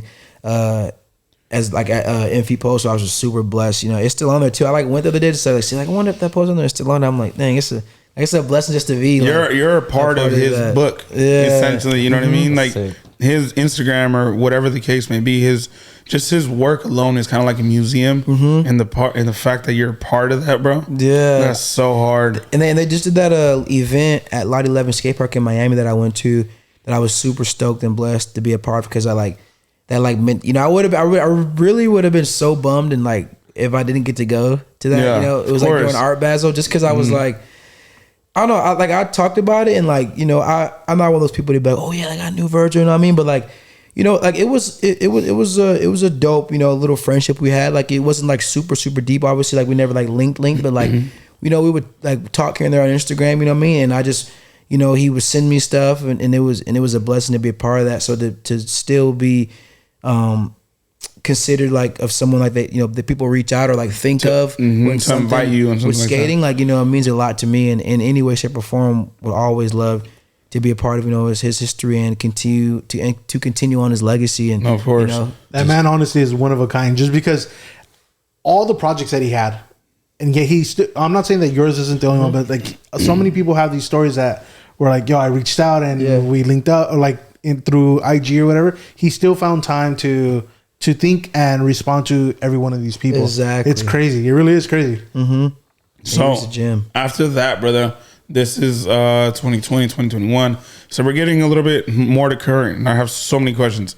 Okay, so because I see that you're skating with everyone's celebrity fucking you could think of. How was that? Yeah, Lil Wayne. How the fuck did that come about? And the fact that he asked you to take a picture. He posted you on his Instagram. Yeah. Like that is insane. How the fuck? That's love. How did that happen? So I met him At the barracks? when I lived at Steve's crib. Van and the homies Jorge, they all lived at the crib, but they like also worked at the barracks too. When he was skating the barracks before he started skating Paws in everybody's park, he'd only skate there. And Van, they would have to go open the park for him at like midnight. So I would like go with them sometimes to open the park for him and like just watch him skate. And that's kind of how I met him, and like from the day I met him, he's just always been like super genuine, down to earth. Oh, excuse me, just like super dope dude. You know what I mean? Passionate about skating, good vibes, like cheering, like just all around, just super dope. And so through time, and years, kind of have like kind of seem like that, like mild, friendship. We chop it up, we see it, it's all love. Like I would always think like, oh, like I meet him, whatever. You don't, forget about me, don't care. But like every time I saw this dude or continue to see this dude, like it's the same way, like love. That's so dope. Congratulating me on everything, and just telling me to keep moving and stuff and pushing, and like it means a lot, because I also have a lot of respect in the way, not only for music, just by how passionate he is about skateboarding. Like it inspires me to like stay hungry, and keep skating. But yeah, now like I'll consider us, like friends. No, you guys are homies. Yeah, like homies, period. and it's been a blessing to like obviously create a friendship with with him as well. Just him being a great person, just on and off the skateboard. And yeah, that day actually we were at the park and I hadn't seen him in a while. And I went to that session because Ty had hit me up. Ty Dolla $ign. And because we started skating and I was at the studio and he FaceTimed and he was like, yo, like what you on? And I'm like, yeah, I'm just chilling at the studio. And he like, oh, like Wayne hit me, I think we like about to go skate, like he trying to skate. And then I was like, oh, bet, I'm at the studio, but I could like, I could head there. It was late at night, those dudes like Wayne like to skate late. Like he'd go to the park at like 1 until like 7 in the morning, And I was at the studio and he was like, yeah, I think I'm about to go skate. And I was like, bro, I gotta go. Like, I have to go to this session, you know what I mean? It's Wayne and Tyler in the same session, like it's so lit. Yeah. And I go and I get there before Wayne and Ty and we're kicking it. And like, he pulls up and walks in and just like, we're going to just give each other like the biggest hug, and we just chopping it up, catching it up a little bit, you know what I mean? Just vibing, we skate, you know what I mean? He's doing this thing. And yeah, like we were chilling and before he left, he's like, yo, like come on, like let's take a picture, you know what I mean? And I was like, oh, like, I was like, all right, bet, because when people are like in their environment, they want to just be comfortable. I don't want to go to like, Wayne, take a picture, like, try, you know what I mean? So I'm just like, the goal is just, is the vibe, keep the vibes good, energy, just dope session. Yeah, we got to take the picture and I didn't even I was not even expecting that. I just remember waking up the next day and like I had mad people texting me like, yo, like, and I go to Instagram, my Instagram going crazy, like, yo, like, what the hell, like Wayne posted. I'm like, what did people talk, like what? Yeah. And I go see where I was tagged and I see us tagging the post and like I saw like he posted and I was like, what the hell? I was like, what? Like I remember I seen that. I'm like, Dashawn? Yeah, what? my phone was going crazy. I was tripping. I was like, bro, I could not believe he like posted a picture of us, I was just like it wasn't a story thing or anything, it was an actual post. Yeah, you know what I mean? And I was like I to this day I still can't believe it. I'm like, what the, like he, like, That's what I mean? dope as And hell. so that was love, you know what I mean? So he's just one of those people too where he's just always been dope person, you know what I mean? I could just consider him and people like, him, Ty, just like my big homies, just great friends and just laugh, have fun together, vibes. And yeah, I'm really like, it's a blessing, you know what I mean? I'm really grateful for like those friendships and those people in my life. So going back, go for it. Now, I have a question for you as far as current time right now with Nike. Is there a model that you either want, or is there a model that you like? You want your own pro model? What are your goals with Nike as far as like shoe related? I would say, like, do you want your own model? Yeah. Because you like skating the dunk. Like, you're known for that. Mm-hmm. Do you want your own colorway, or do you want to eventually have your own model? Both. Before I can get a shoe, hopefully get like a couple of colorways going, and then when it gets to that point, I'm working for it, like get my own like shoe silhouette, like that would be dope, I was actually talking to Los about this at the store the other day, and I was just like, don't forget about my size 12. Yeah, oh come on, I know, I was, dude, yeah, bro, I'm sending everybody getting a pair of breakouts, you know what I mean? Everybody getting that, and so I was talking to him about it. I was telling him like I'm just like, I have so many dope like friends around me and people just in like these different worlds the worlds that just do amazing things that like my like vision for if that opportunity like ever came up, like I would try to take it so far and just do like the craziest, dopest stuff, just like and involve all those people around me like in these like fields of like work, you know what I mean, that like I'm close with, and yeah, I would love to do a colorway. Then if an actual pro shoe came about, like a pro shoe too. But I've always wondered that. That's why I don't know how that even goes about. Like, is that something you push for? Is that something that they reach out to you? Like, hey, you know what? We want to either give you your own colorway, or we want to base a model off you. It has to be renegotiating the contract, right? Yeah, Gotta renegotiate. You can you could talk about it. You know what I mean? And really like colorways or something like you could push for more. Like, oh, think about getting a colorway. You know what I mean? And then when a pro shoe, it kind of just depends on like, it's something you can negotiate, but it's also something where it's like when the time is right, when they feel like it's the right time to do it, then that's when they'll oppose. You getting your pro model, you know what I mean? It kind of like... Because no disrespect to a lot of shoes, either shops or people that have gotten shoes, but I'm like, I don't know. Some of these, I'm like, I don't think you're deserving of that shoe yet or whatever. I'm like, the fact that your resume, I'm like, you should have had a colorway by now. At least personally for me. That's that's what we were talking about. Yeah. How if Nike were to give him like a shoe, I feel like you'll do the shoe, but then you'll do the garments, which is the clothing. And I remember you were saying how you would specifically choose like vintage fits that you like. Yeah. Turning into Nike product. Yeah. I feel like you would just have like a Dashawn, like a by Dashawn Jordan like line in general that, because honestly, I mean, granted, Nike puts out like collaborations with a lot of either people, a lot of shops, or a lot of brands, but I just feel like they just like CPFM. They kill it with them. I feel. I feel like that's kind of like what I see you. Yeah, that will do. You feel what I'm saying? Yeah. Like you'll turn in like, I don't know, some crazy jackets, and then you'll get inspirations from like a lot of vintage garments. Yeah, and that's kind of what I remember. I try to be like Jordan. You know what I mean? When he had all the crazy fits, flight suits and shit, the shirts and the shirts with the shorts, like the tucked in, like trying to like that much of a statement, you know what I mean? Just like really go crazy because that lane's like wide open. I get excited talking about it because I'm like, bro, how have nobody tapped in on that level yet? Like I think about it, I'm like, bro, like really, like if I like when the opportunity comes, bro, it's like I'm gonna do it, like, you know what I mean? I'm gonna do it the way I feel like is like how I envision, you know what I mean, and just go crazy with it. Dunk high or dunk low? Dunk low. Dunk low. But I would do like if I did like a friends and family, I would do a pack. Friends and family pack and do a high and a low, like kind of like a little pack. What would be the friends and family one? The high? The high would be the high. Okay. Because I mean, the low would be the given, like what the low is. You know what I mean? But actually, like in a sense, I would make like the low would be like the elite pair, like, you know what I mean? But like I would make the dunk high as like a part of the cap. So like, oh, here's like a version of the shoe type thing. But the main one would be a low. The main one would be a low. Colorway or color palette. I don't know, man. I like a lot of like some Arizona. You know what's crazy is I have like my home.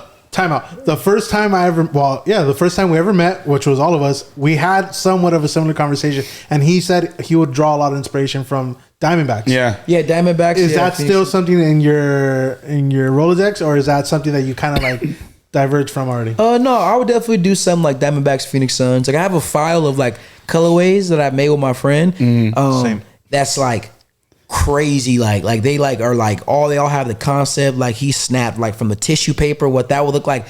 They're the files are crazy. You're ready. You're ready. Yeah. You better call Oliver or whoever that guy is, Nike. I'm ready. I'm ready, man. And like it just, because you like those are things, when your name's being attached to something, or like you get an opportunity like that, you got to really like take advantage, make a statement, and you got to execute, bro. Tell a story. That's exactly what I mean. That I feel like there is a lot of shoes that come out where I'm just like, really, this is very like, no, like you guys dropped the ball on such a epic opportunity. At least for me, I'm such SB head like that. To me, when it's not just your general SB that's coming out, I'm just like, I'm expecting a lot. Yeah, because that's what SB would give us back then. For sure, they had the dopest stuff. Like when Paul and Eric would get shoes, it was like commercials with Ice Cube, commercials with Kobe. Like that's the stuff. And like you know what I mean.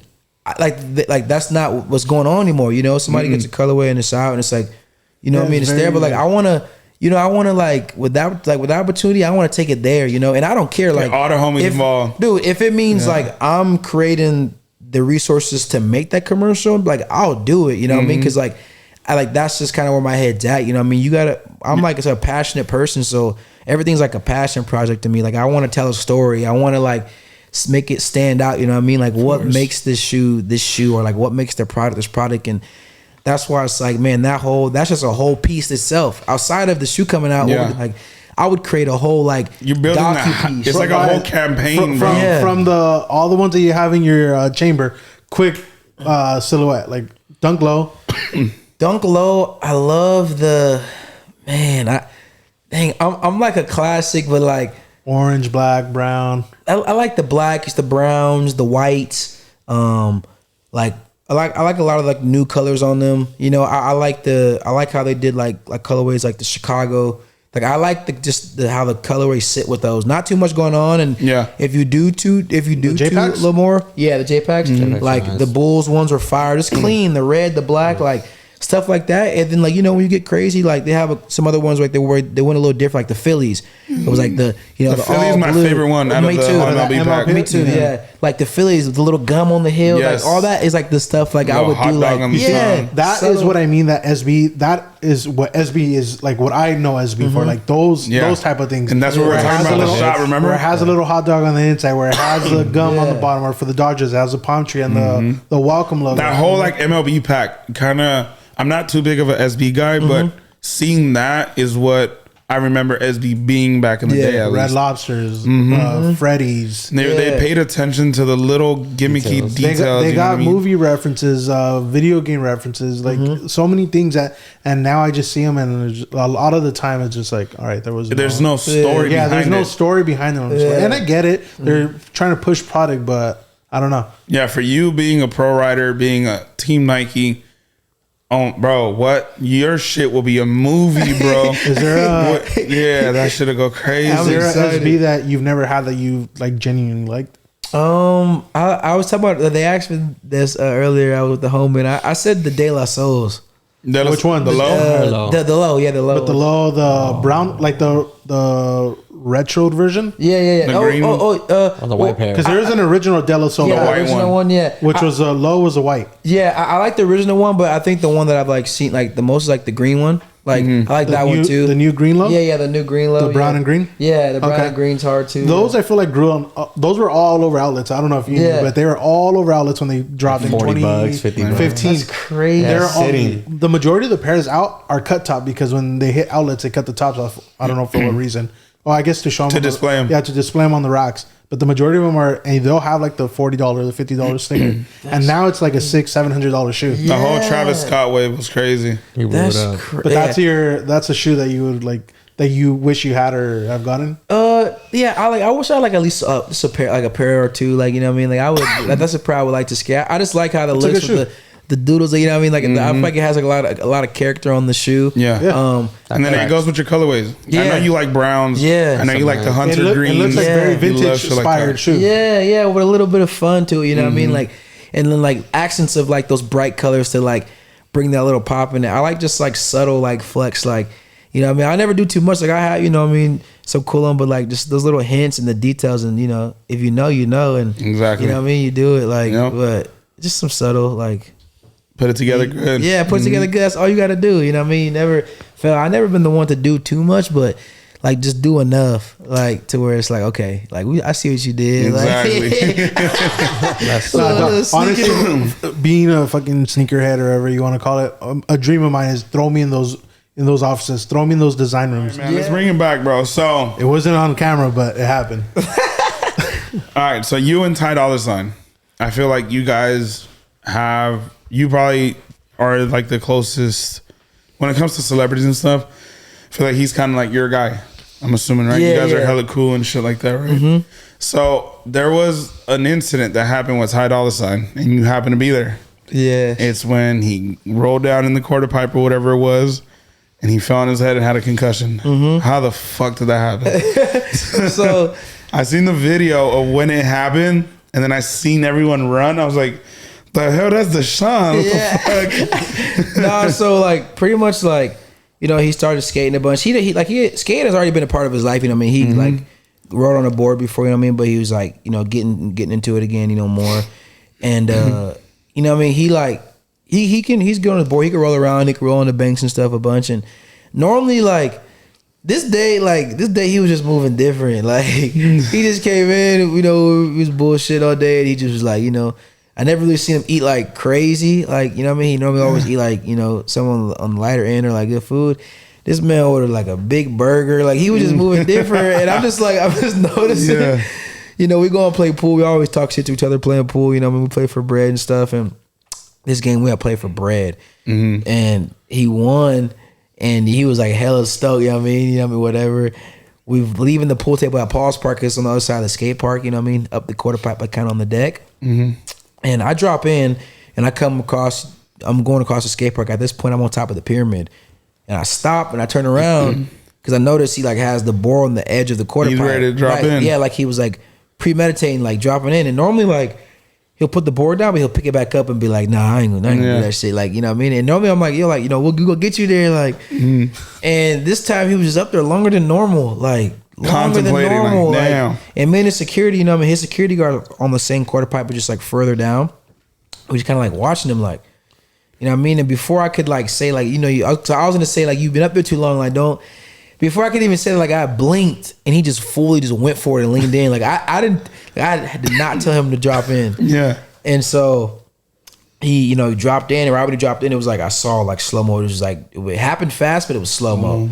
He just like dropped in and just like pow and just hit his head and just like knocked out. You could just see his body just kind of go limp. And the security guard came out the stairs and like, you know, walked over and like I like skated over and we, you know, were trying to wake him up, and he was like out for like a good amount of seconds. You know what I mean? Like I think I even heard like a little snore in there or something. Oh, and, yeah, like, he knocked himself out there. Yeah, he knocked himself out and like he woke up and he was like kind of out of it, and then like he's fully stood up and started walking towards the end of the skate park, and you know it's kind of like off a little bit, but he made it to the other side of the skate park, sat down, and we knew it was bad because he kept asking what happened. He was like, oh, so I hit my head? We're like, yeah, you hit your head like bad, and he kept asking the same thing, and he had like 2 shows that night. He had like one show with like Adele on the weekend and another show with Mario. So he kept asking what happened, you know what I mean? Because he's supposed to leave there and like get his like wardrobe and like, you know, his hair done and stuff. And it was so bad, like we were like, bro, you can't drive. So he like left his car there, and the security like took him to the hospital, and he was in there for a minute. So I kept texting him, like getting updates and stuff, seeing how they were doing. He's like, oh, he doing good, you know. You're like, you lost that pool game, by the way, bro. You owe me. Oh no. And you know what's funny? My homie was like, I told my homie the next day of the story. He was like, bro, he was like, you silver grounds and say you won that game. He ain't gonna remember. You bet me your chain at 25 grand. So I told him that too. Take your time, King. Yeah, when I had seen him after he was like getting better shots, I was like, yo, the homie had me weak. I was like, he told me I should just lied and said I won that game. You knocked out, you can remember what happened. He wasn't gonna remember anyway. But so yeah, that happened. He was in the hospital, so I'm just checking on updates, and then like finally he was cleared, and so Bo, like his security guard, he was like right after that, he was like, bro, right after they say it was good, he flew out of here and went and did the show still. Oh wow. Yeah, he did the concert still. Then I met up with him later that night at Boosie Bellows and like just kicked it, chopped it up. You know, he was telling me he was good and stuff. And then like after that, I think he said after he left the club, he just got like a crazy migraine. And in my head, I'm like, bro, duh, like no you shit. just got a concussion today, went and did a show, and you went to the club after, like, you know what I mean, like, but Well, wow. But he told me that, he's like, bro, he was like, I talked to him the next day, he was like, bro, he's like, I ain't gonna lie, bro, that shit got me ready to get back out there. I gotta get that shit. No way. He was like unfazed. He was like, bro, I gotta land it now. Like like he really was like, I'll be back. You know what I mean? On today I was with him, and he was like asking me if I was gonna be back skating at the park. And I was like, oh, probably tomorrow. And he loved it. Like he pulled up. I think it's a good outlet for him. You know what I mean? He just like, he's not constantly doing music. Like he like loving everything, but you know everybody needs like a little something just to like refresh and it goes back to recalibrate. that whole freedom thing. Just like Get out that daily routine. whether it's something that you like can be pretty advanced, or just kind of like cruise the ball and ride around. Yeah, and he's super dope, down to earth as well. Like super cool, you know, good dude on and off the board. Yeah, and in our he seems studio, super like, chill, to be honest with you. He's so chill. Is there before we segment into your music career that you've been killing it? Also, has there ever been a celebrity that reached out to you that just left you like crazy starstruck? Because I know recently you went like, it's just so crazy, bro, how your career has been elevating so fast. You were just at Blast listening party. Oh yeah. That You was- know what's crazy? I didn't even go that day. You didn't go? What? That's the day you went. Yeah. You didn't go to Blast listening party, gang. I didn't. What? I was texting you, right? What's the night we met up? Which is the day that you came to grab the tea. The day you came to grab the tea, what? I came to your crib, remember? You got the SB, the 4. Because I left the next morning, right? Maybe the next morning. Yeah, where was I going? I was going. I texted you. I was like, maybe he's at the crib. You had told me you were going to the show. Yeah, bro, I ain't even gonna lie, bro. I was. Pull up, and I pulled up. I was just like, bro, how the hell do you not go to Blast listening party, gang? I was so tired, bro. I was tired. You had a red eye. Yeah, I had a red eye too, and I was like, bro, that sounds so crazy. It was like, That's how you know he's big. And Yeah. and I still had a lot of stuff to do. Like I had to like still pack. I had to like, and I was like, bro, if I go to this listening party, I'm literally like straight from there, have to come home, get my suitcase, and go to the airport. And like it sounded like so much for me, and I was like, bro, I can't like, I don't want to like do this to my body, you know what I mean? Yeah. Let's let me like chill tonight, finish packing. I gotta, leave this trip in Texas. I want to make sure I'm good. And I don't want to be rushing. And the South by, what is it, South by West? Or No, this was the trip I went on for the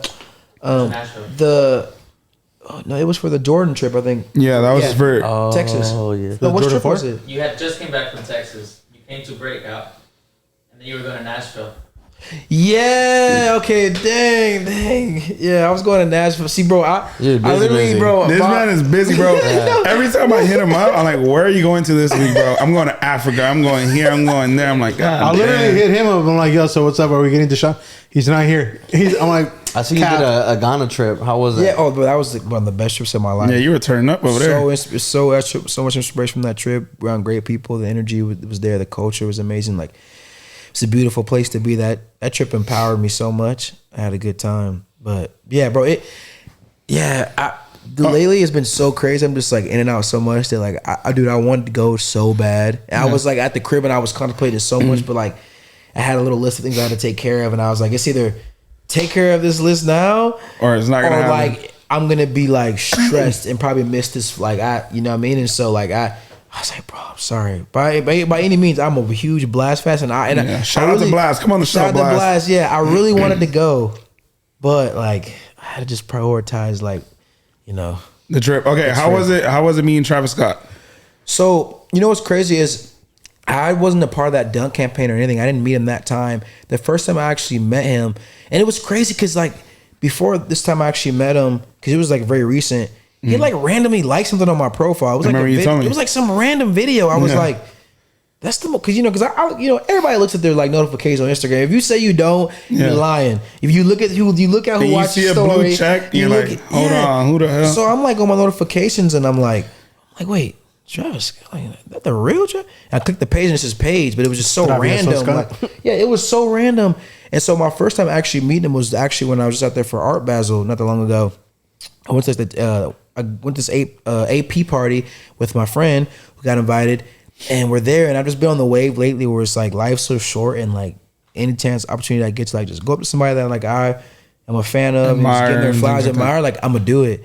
And so I went to the AP party and I saw him there, and I was like, well, I'm just gonna like slide by him and just introduce myself, say what's up, And I just like went by, like I tapped him actually, and I was kind of walking behind him.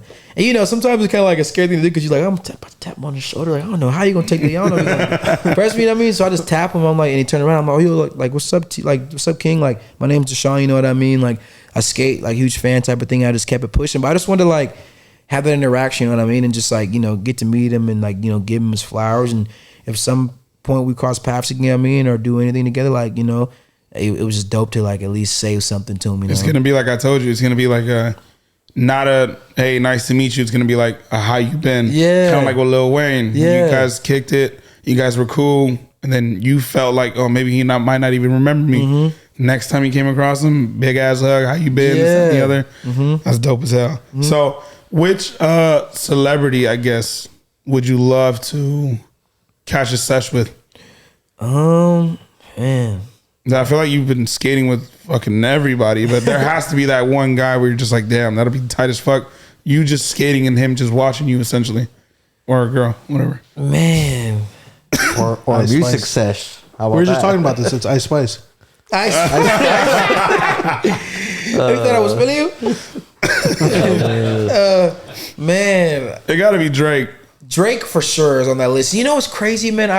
I feel like you're gonna end up because I feel like Drake, same thing with Virgil. Mm-hmm. He seeds out to the youth so well. That's why he stays so on top of everything. 'cause, Yeah.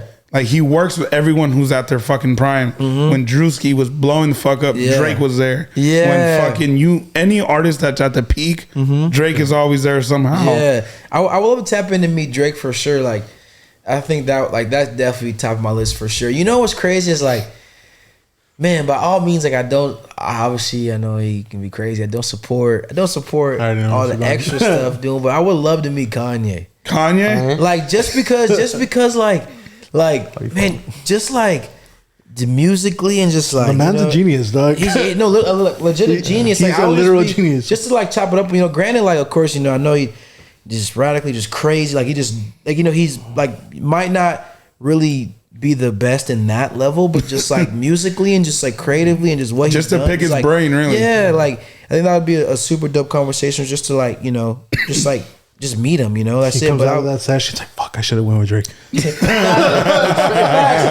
facts. But Drake's at the top of that list for sure. Like I would love to meet Drake. From the skating to the music, all that. Like Drake's mad. Drake's the GOAT for real. Yeah, he's all critiquing you when you're skating. You're like, So speaking about artists and music in general, you just started doing music about a year ago, right? Yeah, so I've been doing music my whole life, but I would say up until I think it was 2020 was I dropped my first song. Yeah, then ever since then I kind of been like really tapping in and like just trying to grow. Fucking crazy, 'cause I just showing remember the world my passion. I remember when you went to the warehouse a long time. I think it was like 2021? Yeah, I you were think so, telling yeah. me just everything about the whole music thing, and you've been fucking crushing it, bro. Thank you. Yeah, I think that's when you were shooting the music video. I forgot the name of the song, but like where the UFO ducks you and Oh stuff yeah, like that. Better Position. Yeah. And then before that was What You Gonna Do About It. Yeah. I got What You Gonna Do About It on my Apple Music now. I be running out the shop all the time. That shit fire, bro. Thank you. Nah, yes. love. So going into the music thing, brother, you're not signed yet.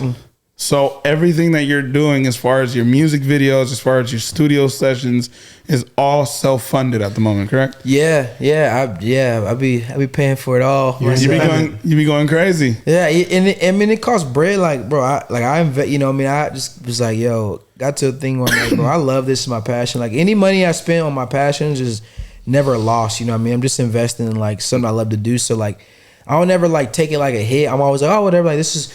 oh, you're investing in yourself. Yeah, it's bread, but like I love this, and this is what I really want to do. And so I fund everything myself, from the music videos to, everything, from when I'm getting stuff mixed, the people who help manage my, like I pay it all. Engineers, producers, everything. All from my bread. It's just straight independent, you know what I mean? And yeah, that's kind of how I run that. I've been making music for like seriously like the past couple of years since after I dropped my first song, and so far so good. Like I have so much music. Like I tell people I make music, but like I think like some people don't really understand like my passion for it. Like I skate all day and I go to the studio all night. Like That's your escape. Yeah. Essentially how you were saying Ty Dolla $ign, Lil Wayne, all these people, Yeah. all these big celebrities that you kick it with, and they go skating to kind of escape.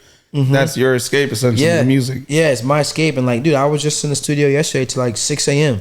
You know what I mean? And like, I really like, I'm not just like trying to dibble dabble. Say I make music. Like I genuinely have like a passion and love for making music. So like I really put in the hours and like study this and like really want to, like be great at it, So that's like, it's been a great time too. And it's this like thing, a blessing to be able to have something to like have that balance, Cause when I'm skating, I can't wait to make music. When I'm making music, I can't wait to skate. So it's That's a good little beautiful. balance. It keeps everything like fun. It's a long-term thing for you. Yeah, long term, and it's been good. Like people, like I said, people. I tell people I make music, and people know, but like, people like they have no idea, bro. I got so much like music and just great stuff I have, like future plans, and I can't wait to give more music to the world. Everything's been good, received well. My worlds have merged. You know what I mean? It's a part of the skating. They're showing love. Everything I'm a part of, from Street League to X Games, they're playing the song, they're using it for like. So it's been a blessing. You know what I mean? And so like it's a part of me now. Now it's really like, if I wasn't all gas, no breaks before, it was because I was like trying to have that breakthrough. But now that it's broke, like it's all gas, no breaks. And for, like, especially both. with all your connections, can we expect any features? Yeah. Because you damn near tapped in with the whole world already, bro. When it comes to skateboarding, when it comes to fucking legends, when it comes to brands, when it comes to celebrities, artists, can we expect any features? So yeah, like He's like, I already got like 4. I got like 3 Ty Dolla $ign ones. Nah, I know. No. The only one I have right now, like me and Ty have a track together that's like, is mad dope. You know what I mean? We caught a vibe. I was stoked, to make a song with him. Hell yeah, what? But other than that, it's like, yeah, I mean, everything is like, all my friends I'm friends with, like through skateboarding, that are artists, is like that type of stuff. Like it's obviously a dream to connect with them, but I always tell everybody, I'm like, yo, like I want that to come about like with genuine like respect for like my music. I don't want to like ask. I don't want to like be like, oh, how much? I want to like, I want them to see like you got to like, put in that work. You want them to be like, yo, let's hop on this track. And see the quality. You know what I mean, and see that like I'm not like playing about it, and just more like notoriety. You know what I mean? Just like, yeah, okay. You don't want to have to play the favorite card. You want them to genuinely want to hop on the track with you. And that's what happened with Ty. Like I never like. And he can like, but I never one time ever like really pressed him about music. Like any conversation, whether it was like what new stuff I got, he would always ask me like, yo, like we'll talk about skating, and then he would go like, oh, what's up with the music? You got any new stuff? Play him stuff. I always send him stuff to just get constructive criticism. You know what I mean? And like, then the feature happened. Like I literally just sent him a song, and like I remember I just got to Brazil. He was out of the country too, and he FaceTimed me, and he was on the trampoline. He was like, yo, he was like, when $ign FaceTime you after you send him a track, like. That's when and then he was like, all right, bet I'm gonna put something on, and like I'm gonna send it to you when I'm done. What? And then he FaceTimed me like when he put the verse on it. I was back in Arizona. He was still I think he was in Japan, and he played it for me on FaceTime. Then he sent me the song, and I was just tripping. Bro, you gotta send me that. What? And then like he sent it to me, and I just put my AirPods on. And I was listening to it, and I was like, I just couldn't believe it. I was like, bro, no way. And it was just all off of like. I don't, when I meet people and sometimes it might be hard for people to like really see it for that. It's like I just like all my intentions are like pure and genuine, like I don't ever want it to feel like I'm in it for something, which like I'm never am. So I like when stuff happens authentic and natural like that. Cause it's purely off of like, yo, like you my bro. Like it's not even like a favor. It's like, oh, like I genuinely like. It's organic. It's organic. And that's all I want, for anything in life. Like I don't expect nobody. I'm not trying to like, we or anything else. Like, yo, like I want you to respect it for like it being what it is and the quality, not because you my homie and you want to like, no, like I got no problem working for this shit. You know what I mean? Like I love working. I love just getting better. I love growing. And so like, I'm a big fan of constructive criticism. I tell everybody I send music to, like, yo, like if it's whack, tell me, like, don't lie, like make me great. And that's why I kind of took so long to drop music. Cause I had homies around me for years, like, bro, you need to drop for stuff like that I made years ago that is nowhere and you only near. know, yeah. Yeah, but deep down inside, I'm like, nah, I'm not gonna drop. It's not ready. Yeah, until I got to a point where I was like, okay, this is like, in my mind, undeniable on my end of where I feel like I've grown with it, and I understand it more maturely. But it's been good, man. I learned so much just from making music and being in the booth in the studio to skating. Like I have both outlets in my life that just help me like grow in general, You are crushing it, my brother. Anything that you got planned before we close this out? Anything that you want to either get into business in? Because I know you just opened up your shop, right? Yeah, skate shop in Arizona. In Arizona. Anything else you want to tap into? Maybe foods? Because I know you love eating. You're a big food guy. Yeah. Before we get into that, what are your top 3 favorite restaurants in LA? Domino's, he said. Oh, Domino's. Burger She Wrote. That man Abraham stays out there. I still gotta go try that. I know, yeah. Burger She Wrote, Rodini Park. It's a Mediterranean spot by my crib. Okay. And Domino's. Now people are gonna look up Rodini Park, and they're like, all right, I'm gonna catch this food out there. No, Rodini Park and I get 2 cities over from my crib. Hey, you know what's crazy? It's actually on my list, and I can't think of anything. Oh, bro, can I make it 4? Yeah, you make it 5. Make it 10. Make it 5. Make it 5. Make it 5. Right, so Rodini Park, Burger She Wrote, Tatsu Ramen, Taco Nazo, and Taco Naso. Taco Naso. What the random? It's so random. He said it's so American. Taco Naso. I was like, He said Taco Naso. Yeah, bro. So is so. And yeah, I like John and Vinny's too. John and Vinny's is good. I can put John and Okay, Vinny's. 6. Say 6. Because you're in between the real 5th one. All right. John and Vinny's is the one on Melrose, right? It was like There's one on Melrose and one on something like, I don't know. Yeah. He's like, yeah. One. I mean, you got every mainstream. category. Yeah, I feel like I hate them all. Like You got Mexican, you got Mediterranean, you got your ramen. Yeah, I would say You know what? Actually, the other place I do like is oh my god, what's that place? No, it's Hollywood. It's like, I think it's sushi or what is it called? It's like, it almost looks like a club when you go in. It's in Hollywood, but it's a food spot. It's Mama por Dios. no, bro, wait. If it's in Hollywood, it's sushi. Yeah, it's dope. It's like right off Hollywood Boulevard. It's I think they have a couple locations. I gotta figure out the name. This is gonna bug me. What's the name of the spot? I just Katsuya. started recording. Katsuya. Katsuya. Katsuya. I like Katsuya. Never been. Ooh, You know what you need to go to? dang, I messed up. Keep going. Say One 7. more, bro. Javier's. Javier. Javier. That's his favorite spot. I don't even know why you're making that face. Is that No. Bro, the crab, he's a crab VIP enchilada, member the right there. lobsters, the lobster. Escuela better. Escuela, yeah, it's definitely like Javier's? It's definitely way more authentic. I like Estilo Tijuana. I like or something Javier's like- because they have the fucking lobster enchiladas. enchilada. I never had that anywhere else. The lobster enchiladas, that's gas. It was gas. See, he knows. He knows the whole menu. Like Okay, the best. I go to Javier's a lot because that's just like, It's easy. it's easy. Yeah. Everyone kind of likes it, and it's like bougie. Yeah. Kind of. It's high end The Mexican food food. good though, but I say I still haven't gone. I gotta go. I wouldn't say top of my list Yeah. like authentic. I definitely have some way better like authentic spots. All But right, you want some good Mexican food? That's a restaurant that's not expensive. Los Compadres. Los Compadres. Yes. used to Los be- Compadres. Los That Compadres. shit Before- is- It downgraded. Yes. Before If they breakout, hear this, they downgraded. before Hey, breakout send me a is as list, big as it man. is. Maybe we can go for the fucking the dinner I missed out for the Dogs. Oh yeah, Syndicate owes us a hey, low key Wait, because whoa, what? hold We on, hold paid on. that debt. No, Y'all hold played on. me. Y'all Because played if me. I would have lost, I know y'all would have ran it up on me. What are you talking about? Y'all were He's talking quiet. about. He's quiet. Y'all were talking What about. are you talking about? They were talking He's about quiet. H&A We Steakhouse. we talked about Shakey's. We literally talked about Shakey's down the street. Hey, what were they saying? Oh, you know what? You know What what? were they saying? You know what? Well, they were saying some You guys can wild go. You guys shit. can Somebody go back did say to the. Shakey's though. We did. Yeah, you guys can go back to the videos and watch it. We dead ass said Shakey's, and then we gotta he go food incorporated spot. like, I oh, heard, someone's got to. I heard H&A Steakhouse. Yeah, you know who that was? That was Big Lo's. That was literally Big That was Lo's. a ref. That was literally the guy that was I saying heard those from your things. guys' corner H&H, or let's go over here. And I'm like, We said sushi. I'm Shakey's. like, what the We delivered fuck? on the food and we wore the product. We delivered on He the wasn't food. there though. You know what? No, that's what I said.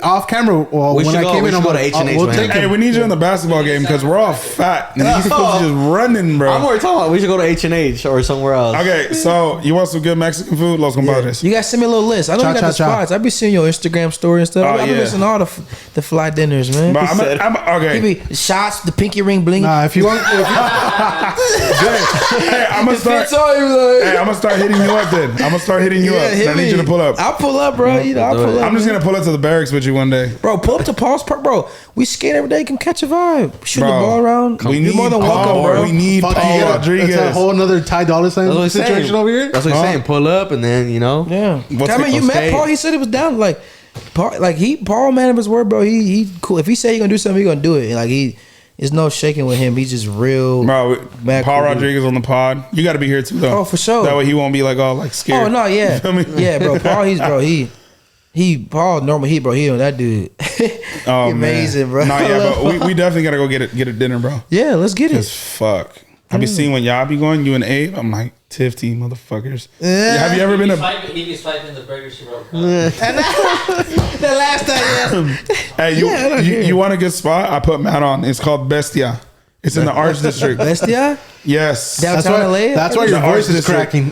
Bro, what? That and horses. I put them on and all that shit, bro. Bro, you gotta send me the list, bro. I'm fucking with you. You got put me all on. the good Man, some eats, good bro. spots, I think. You too. You put me on all that. They been Yeah. on the good eats too. Burger she wrote though. Cause you got the car. You got it. What the fuck is that? Burger Road card? Oh yeah, a little break, you know. Yeah, a little break, something. How you feel? Yeah, you know what I'm saying? Shout out to my dude Nooch.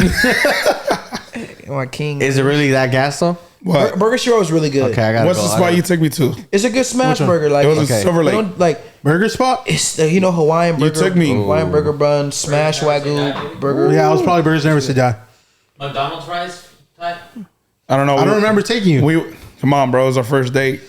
Nah, you took me. You took me. I forgot where. You want some good? Oh, you told burgers? me it was a burger spot in Silver Lake or something. Yeah, It was probably Burgers and Never you Say walk Die then. in and it's like Oh, you yeah. gotta order the burger. You gotta order the fries separate. And they Yeah, it have was like an probably- outside seating. Yeah, Burgers Never Say Die. You know what's good That's not too? the same spot? Love Hour. No, It's the same vibe though. They're both good. Goldburger LA is also really good. I heard of that. You I got all gotta these try that. burgers everywhere, man. We gotta go try Heavy Handed, Love Hour. These are all burgers. Love Hours is good. Yeah, Love Hours is Burgers good. 99 on La On La Brea? That one's Yeah, I've good. had that once. That's right by the studio, I think. Burgers 99. And Love Hours right by the studio in K Town. Yeah, they're in K Town. Love Hours is right there. We just gotta start going. Chipotle. Chipotle. Oh, Go to the studio with Dashawn. you like Korean barbecue? Oh my god, I love it. Quarters. Quarters. We gotta go. Have Yeah. you welcome. welcome. Hey, you like Japanese barbecue? See, I want the same Oh. shit. Or you gotta have, Nah, it's different, but it's yeah, delicious. Yeah, it's a place called Mampuku. It's in like Mampuku. West Hollywood. Is it like yakitori style where they grill it on Yeah, the? you grill it. Yeah, Oh yeah, it's bro. like yakitori style. Yuto took me there. So they do like Bro. charcoal wood and then or charcoal and then they like little like toothpicks and they just grill it all around. This man has dropped so many fucking names. Yuto took me there. Yeah. Stay with State But Fair. yeah, like, but you know, what? yeah, that's like my brother. Like we That's what I'm getting to. Like, Yeah, we live together. You fucking know so many like legends essentially, and All they're just because of your- skating. Yeah, Yeah, I always tell him too. That's my brother. That's my Japanese brother. You live with him, didn't you? Yeah, I would tell him he don't got no drip. I put him on his drip. I'm telling Oh, you. man. You know what's funny is my funny story with that is, you know, that's his thing. He always be like, hell no, you don't got no drip. Like he be trying to tell me, and everybody bro, I like, you ain't got no drip, bro. So he did a Thrasher interview, and literally in the interview, it's in print. So I always tell him, like, bro, you can't take this back. It's in print. He literally said, because they asked him like, oh, like, you know what about your fashion? How you go? And he literally said, I didn't know anything about fashion or really anything until I moved in with Dashawn. there you That's go. that's it printed in hundreds You're of those always gonna magazines. hold that over his head, That's man. everywhere in Yeah. the world, bro. So just know, like you said, I put 'em on. You said I put you on, bro. You got like 5 copies at home. Like, Yeah, look. you can't make this up, man. You know. Oh man. Okay, so any other business ventures that you would love to get a part of? So I have my skate shop. I got a nonprofit that I've been, brewing for a minute. We're just waiting to finalize some document stuff. I'm gonna like start kicking in the summer, doing events like community outreach. It's called Hugging Hearts. That's the side patch, right? I remember Yeah, Kiddo was making them for you. Yeah. And let me see what else. My music stuff, stoked on that. Just trying to be all gas or brakes with that. Where could people find your music? All platforms: Apple, Apple Spotify, Music. YouTube, Amazon, everywhere. It comes What on you gonna do everything. about it? Yeah, That shit's a banger, bro. But yeah, like that. And I've been plotting on something else I want to do. I thought of a couple random ideas outside Clothing of brand? skating. Maybe at some point you'd like do some stuff. I would like to make some stuff. I thought like random stuff like a roller rink in Arizona or like I thought about like a lot of random stuff because I like to roller skate. I was gonna say it, but no, I was off camera. Yeah. But, Yeah. Oh, what do you say? Nothing. Yeah. Why did Blas pull you to the side? Huh? Why did Blas pull you to the side of the rolling rink? The homie who works for Blast. Yeah. Oh. Yeah. Anyways, a rolling rink, but Sweet. huh? Sweet. Hey, you said it. You said it. I know. Yeah. But rolling rink, I feel like I could see you in the restaurant business. For some Yeah. reason. I would do a If you were to restaurant. open up a restaurant, what would it be? What type of food? Smash Burger. Smash Bros. It's too many in I LA. would have to figure out a way to like Smash Burger and AZ. Smash Burger and AZ would go. Stupid. They don't have that out there. Smash Burger and AZ would go down. Just make a smash He's burger. just smashing it with the board. He's like,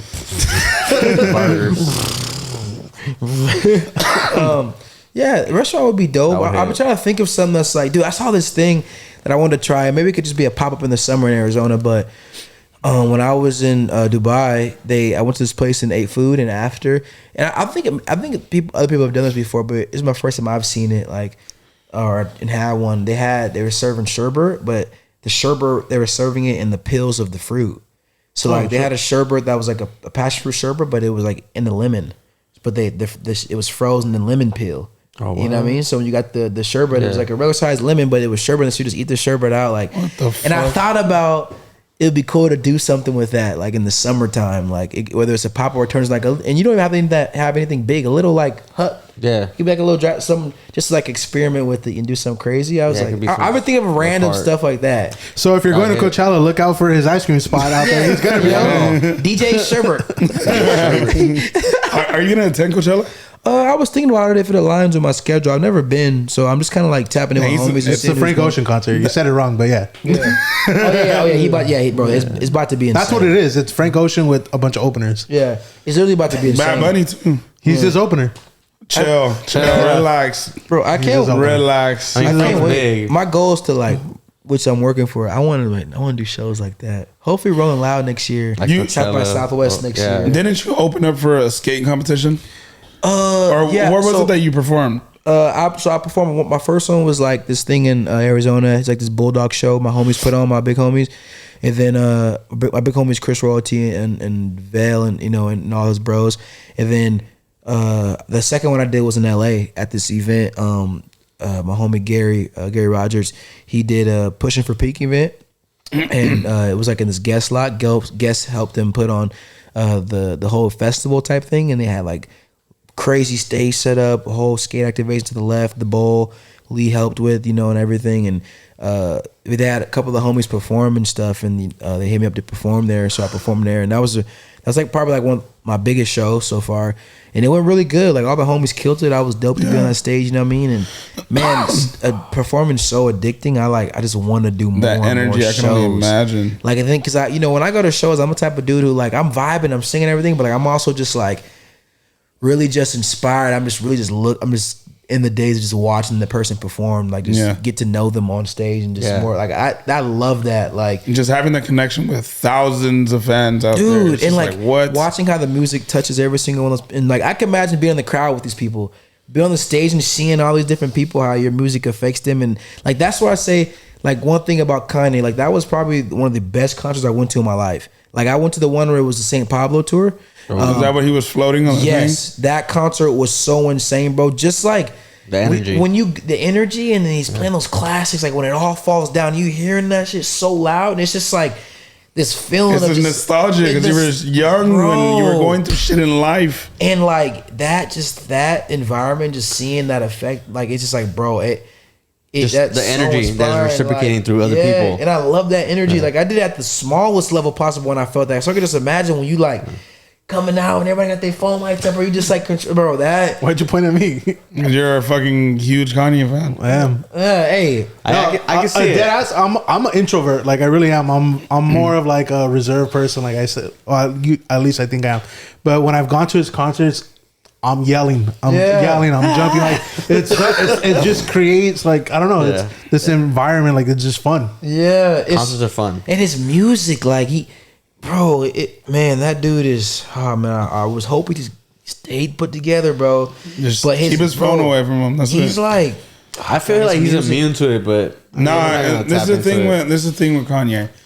I feel like he's so good at creating music, so good at creating clothes, and just being a creative person in mind. But what's that word? Intellectually, Intellectual. When he speaks it into fucking words, he wants to express his creativity, but he's just not good transitioning from here to Composing here. those words, Yeah. He just it's just what it is. yeah, he's definitely. He is. I mean, he knows Yeah. exactly what the hell he's saying. He's very tactical with what he says. There's But always he be just saying some fucking no, But I 100%. think But that's it's, just a media like attention it's- grabbing. Isn't he working on the album? Is he? That's why I feel like I heard a rumor that like, he's working out, but I mean, he does this every time. I hope it's not Jesus King Part 2. I know, bro. Hey, I mean, this one was probably a little more crazy. I mean, they both have been crazy, but people thought he wasn't gonna make it back from all that Trump shit, and Yeah. he did. He got even bigger. Yeah. Yeah. He dropped the album. The album was crazy.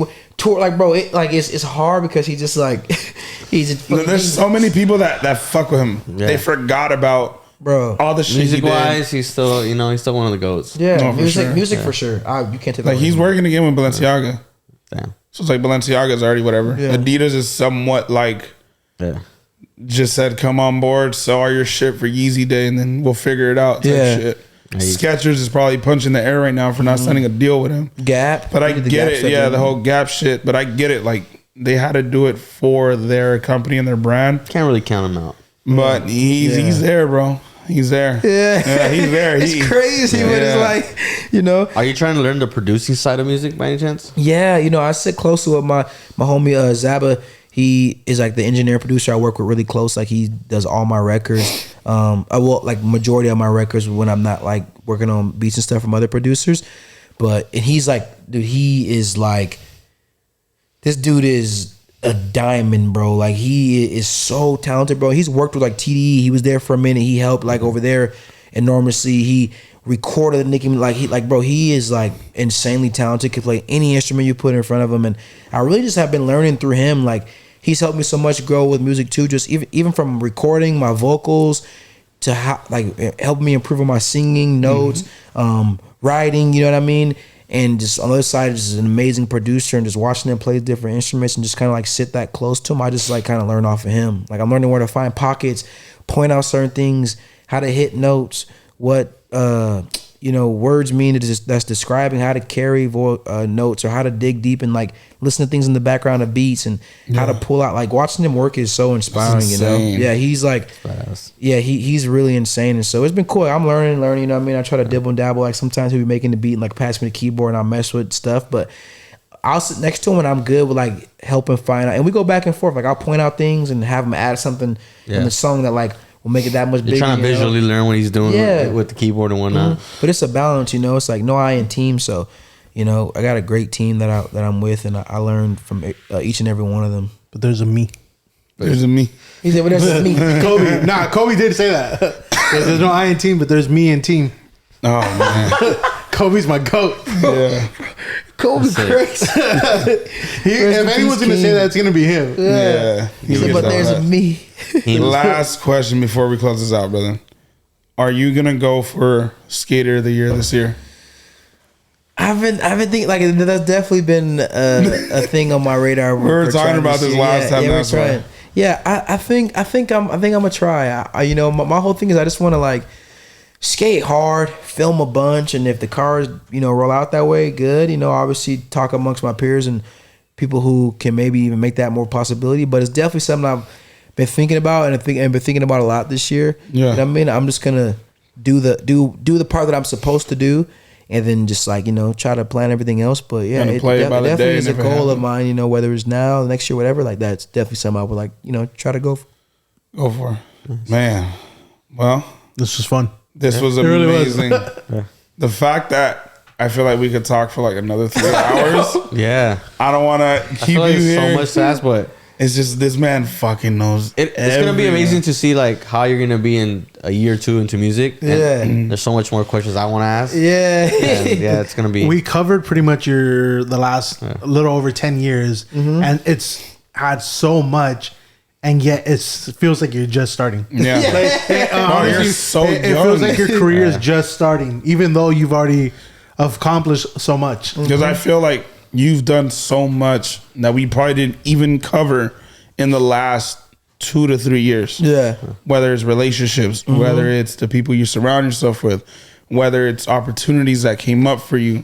And like he just said, like we just covered like just scraping the layer, bro. We covered the last 12 years or so, and it literally feels like you're just starting out, but not starting out as in like from the bottom. You're starting out your new chapter from the top. Yeah. Where all these doors are just opening by themselves. I want to see your passport book. That shit probably look crazy. Yeah, stamps everywhere. Yeah, it's crazy because I've been to a lot of countries, but I'm barely starting to like really tap in with more different like states. I've been to a lot of states. I've been to like a good amount of different countries, but now I'm like starting to circle around more states, which I'm stoked on. Like there's a lot of places I've never been that I'm like want to go. Like I've never been to really Texas like that.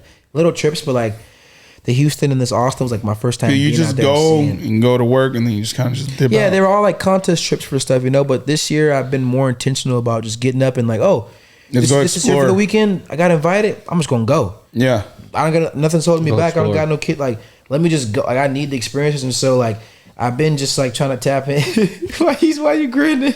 I just been like trying to tap in with more of that, and just like living life, just like experiencing life. Like I almost didn't go to South by, and my homie hit me up, was like, "Yo, let's go out there and be a dope weekend. Come out, and hang out with the crew at Good Life. The OG Craig and them, and I had a great time. I met new people. I saw people I'd been meaning to see, but then like it was a great time, and I'm just starting to realize how valuable and networking is. And valuable networking is, and like things like that where you have to literally just get up and go. Like you can't just stay put. You gotta get outside your comfort zone and just be on the move. And that's why now I'm like, I'd be tired of doing a lot, Okay. but I wouldn't trade it for nothing. It's a blessing to be busy and have motion. Fuck yeah, bro. Because man, your network is your net worth, man. Facts. So you're building it. You have an insane catalog. You got so much going on for you, brother. Just you know what I mean. You're very healthy. You're a very good skater. Your progression in music is amazing. Thank you. Keep it going. The people that you surround yourself with are amazing, brother. You already know from me, and now from the social experiment team, Yeah. we got mad love for you, bro. Anything that you do that you come out with, just know, me, myself, and I'm more than certain Matt and Chris will be supporting you, brother. We love you, bro. Thank you Yeah. so much Thank you, for man. coming on, bro. Very Where can they find inspirational. you, brother, on Instagram and all that? So you can find me at just at Dashawn Jordan, DASHAWN JORDAN, and that's my handle pretty much for like everything. Even his music. yeah, everything Check out is the that. music. Yeah, you can find from YouTube. All my stuff will come under Dashawn Jordan. You know what I mean? And yeah, that's how you can find the kid. There you go, the king. Stay King. tuned. You know what I mean? A lot of great stuff, and that I can't wait to give to the world. So yeah, tap in with the kid. Appreciate y'all for having me. Yes, sir. It's Thank big you, love bro. for all y'all too. Anything I mean, I could do on my end, anything, man. I mean, place to show up, even anything, events. Let me know. Like I'm more than happy. I'm gonna It's a start hitting you blessing. up to go out to eat, bro. Yeah, I'm with it, man. We finna Hey, turn into some foodies. if I'm here, I'm there, man. You already know I'm with it. Like I hop in the car, driving ain't nothing to me. Oh, yeah. The second home is my car, so I'll pull up wherever. Let's do it. Let's do it. Well, everybody, I hope you guys enjoyed. Thank you guys to all the new subscribers. I say this every episode. We love every guys dearly, and we will see you guys on the next episode, guys. This is the episode of the Social Experiment Appreciate y'all. featuring Dashawn Jordan. Everybody, let's go. Yes, sir. Peace out.